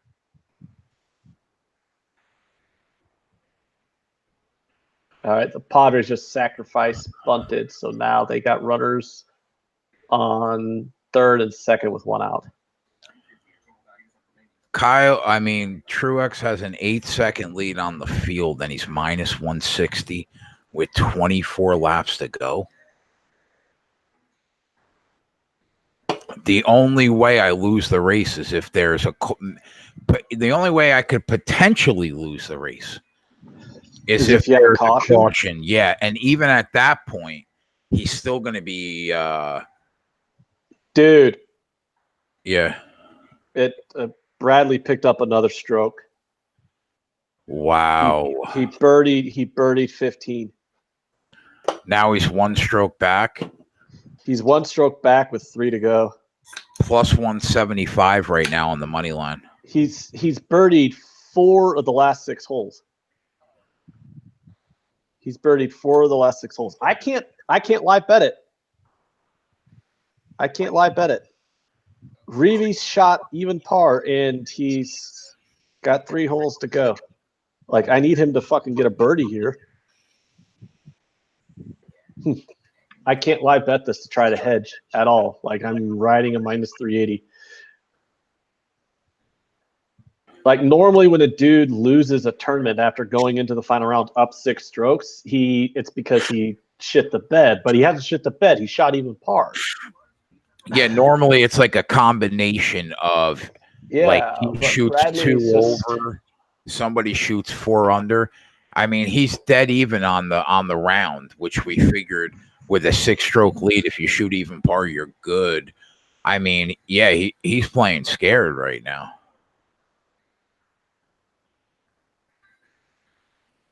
Bradley, I can get Bradley at plus 200. The Pirates tie the game.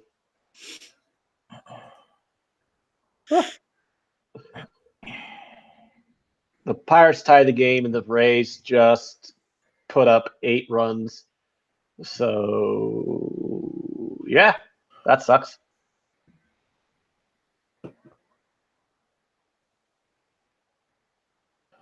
All right. Well, I need Truex to hold on for me because I just bet I bet him more. Oh, I can't live bet NASCAR, so that sucks. Well, I mean, you have the winner at 5.5 to 1, right? I mean, well, the winner right now anyway. But we got 20 laps to go, and we'll hit that 6 to 1. But he was minus 170, and I bet him for another like 800 to pick up 5.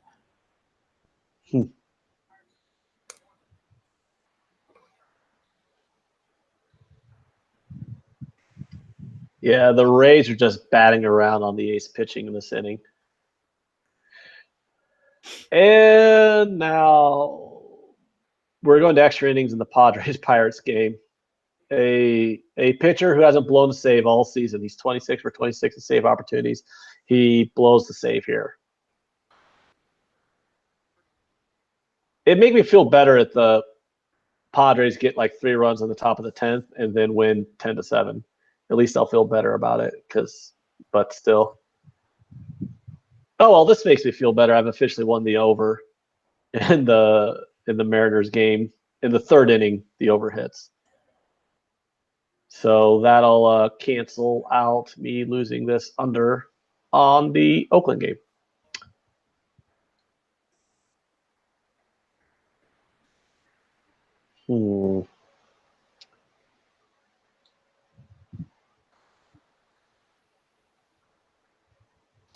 Boyer is 6th right now, 23 seconds back.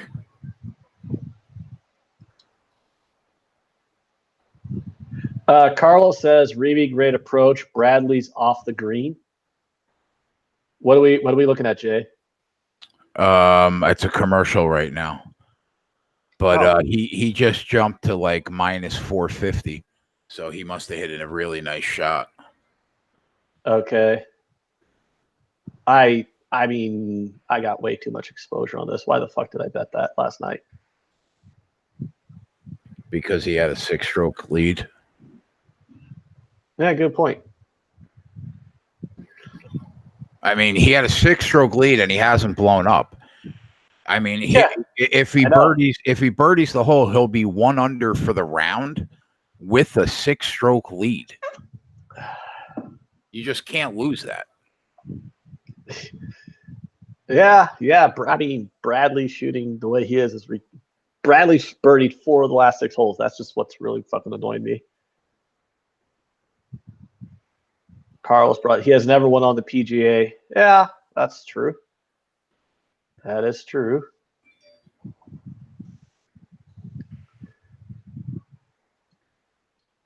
I'm going to turn off this athletics game because it's depressed me on how like the under looked okay after like the first 2 innings, and then like Tampa Bay scored like 8 runs in 2 innings. It's like, Jesus Christ, blow up a little more ace pitching. Holy shit.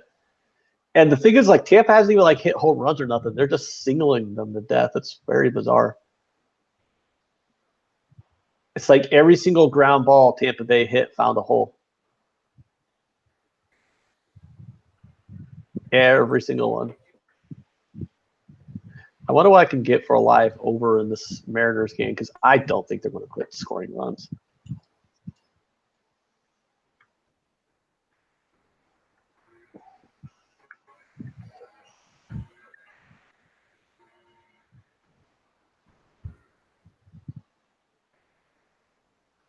Mm-hmm. 15.5. Woo! That's 7 more runs. No, wait, that's the Rays game. I'm looking at the wrong game. Mariners game. Oh, it's 10-2 now. 18.5. 18.5. So we would need to score 7 more runs.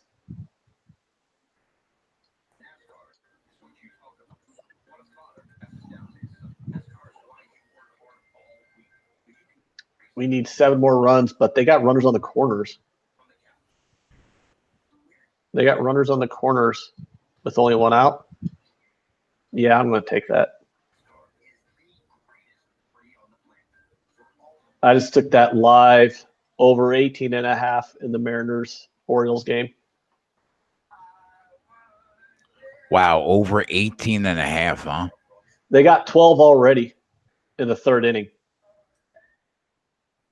And the Mariners have runners on the corners with only 1 out.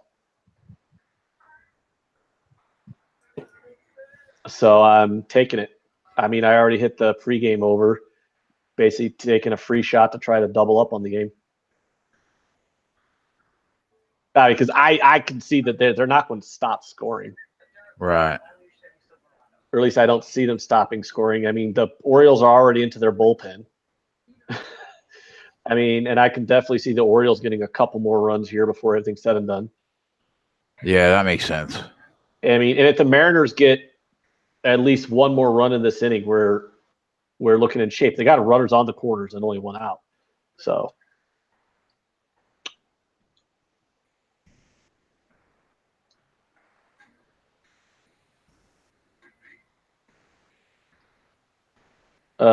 thoughts on Montez's suspension? I mean, that explained why he's had such a breakout year.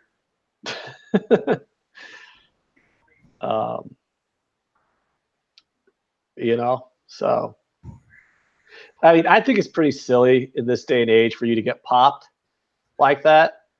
I mean, honestly, I mean, they all still do steroids, right? I mean, we know that, or at least they're doing some kind of steroids still.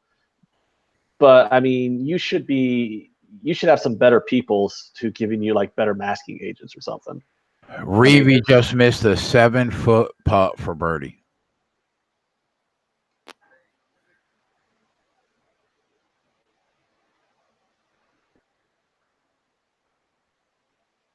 Yeah, so he's going to par. Yeah, so they both parred. 2 holes to go. And a 1-stroke lead. Yep. What a sweat. I don't like it, to be honest with you.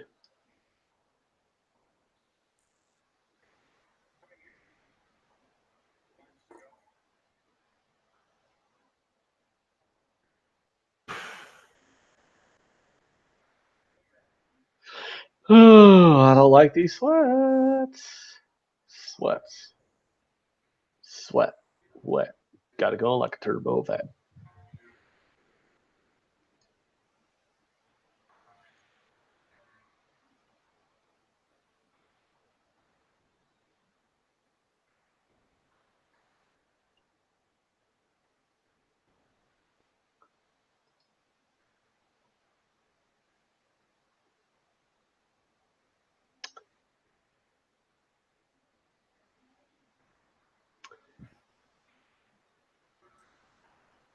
All right. Come on, Padres. Unblow this game for me.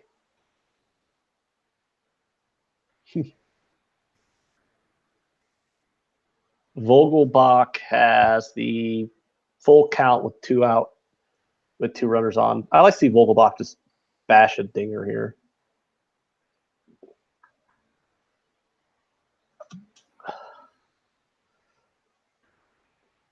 The thing too is like with them having like an 8-run lead, the Orioles are just going to send out even crappier relievers to just do mop-up duty. So you might see the Mariners pile on and get like 15, 16 runs in this game. I could see that happening.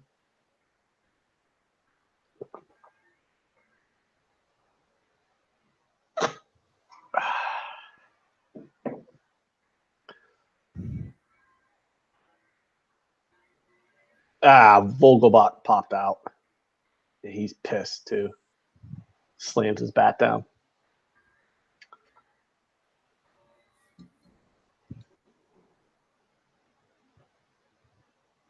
No, I don't like anything in the Angels game. How many players do I still think are juiced? I mean, I think all of them do something. Bradley's in the bunker on 17, Jay. Well, that's good. But no, like I think all of them are on something, or at least the majority of them are on some kind of illegal agent, and they just have like masking agents or something like that. I mean, back in the mid-aughts and 1990s, I mean, the percentage was all of them.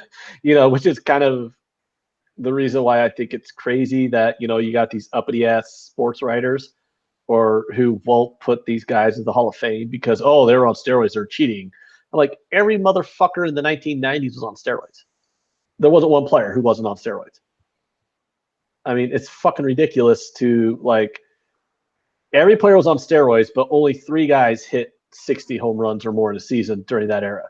So, you had Sammy Sosa and McGuire and Bonds, and you're not going to put them in the Hall of Fame because you think, oh, well, they're on steroids. Well, the pitchers that were hitting those home runs off were on steroids. Every other fucking batter in the league was on steroids. So give me a break. I mean, they put Mike Piazza in the Hall of Fame. You don't think Mike Piazza was on steroids? Mike Piazza did steroids, but they're like, oh, well, we don't think he was on steroids. I'm like, why? Why don't you think Mike Piazza was on steroids? Mike Piazza was on fucking steroids. All those guys were. It's not a single player in the 90s and early 2000s was clean. Give me a break. It's a complete joke, an absolute joke.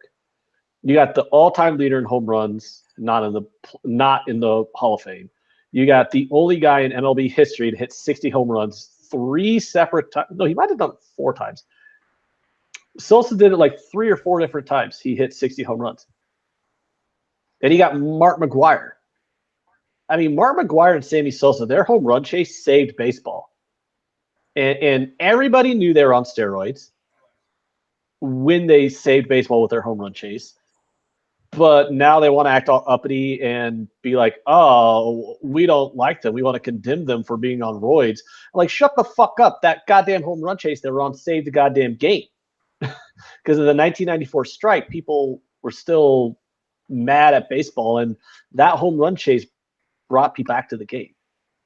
So everyone was sucking their dicks during the summer of 1998 for them being on that home run chase.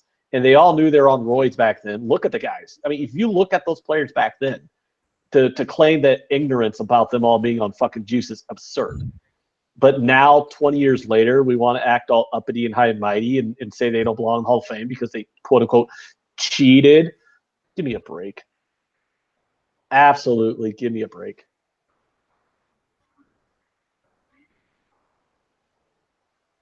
Well, Piazza never failed a drug test. Neither did Sosa. Neither did Bonds. Neither did McGuire. I mean, neither did most of those guys. Most of those guys, they didn't even drug test back then. That's why they're all on roids so blatantly. It's an absolute joke. All the players, 95% of the players at least, were on some kind of steroid back in the 90s and early 2000s. And if people don't think if people think that's inaccurate, I mean, you just got your head in the sand. I mean, you can just look at those guys and go, yeah, they're on roids. Do you have an opinion on that, Jason? I pretty much agree with everything you just said. Okay. I was just wondering. I mean, I started to get a little ranty there, and I kind of wanted to know if you had anything to break that up. I just had to back myself up and bet Kyle Busch because he just made up like 7 seconds in about 20 laps. Oh, okay.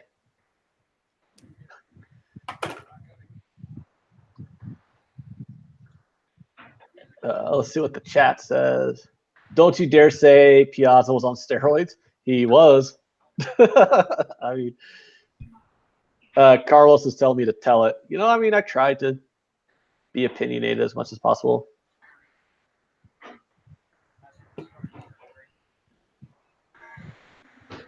I took Timothy. I took the Seattle Storm first half, and I'm going to take the Sun money line live. I don't feel like laying 200. Yeah, it seems like there's some agreement with me in the chat on the whole steroids thing. I mean, just to put it to you this way, when they go, hey, they were cheating, right? Well, I want to know is how are they cheating when they didn't test for it? So if they're not testing for it back then, they're not really banning it, are they? And also, if they're not going to test you for steroids, then why would you not take them? So let's think about it, When Brady Anderson hit 50 home runs, I think the cat was out of the bag there. Bradley's off the green again, so that's good. So what's Reavy doing? Is Reavy on the green in regulation? Right now I'm seeing a slow-mo shot of Bradley. Yeah, he's on the fairway. Oh, well, I want to know if he was on the green in regulation. Well, yeah. Well, this is his approach shot here. It's Okay. up, and is it in the water? Oh no, it's on the green. Boom. He's about 13 feet away. Okay, so he's on the green and Bradley's off the green. Yeah. So he could two-putt par here for the most part, and we'll have a one-stroke lead going into 18. Looks that way. Yeah. And if he can sink this birdie, we'll have a two-stroke lead going into 18. I would much rather him sink the birdie, have a two-streak. He is minus 1,000 right now live. Okay.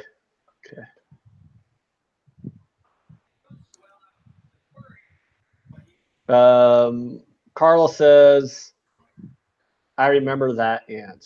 Remember what did I say? I can't remember everything I was saying. I was a little ranty at that moment.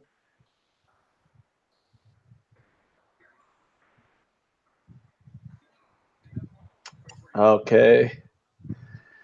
Jay, this is intense, man. Yeah, it is. This is intense.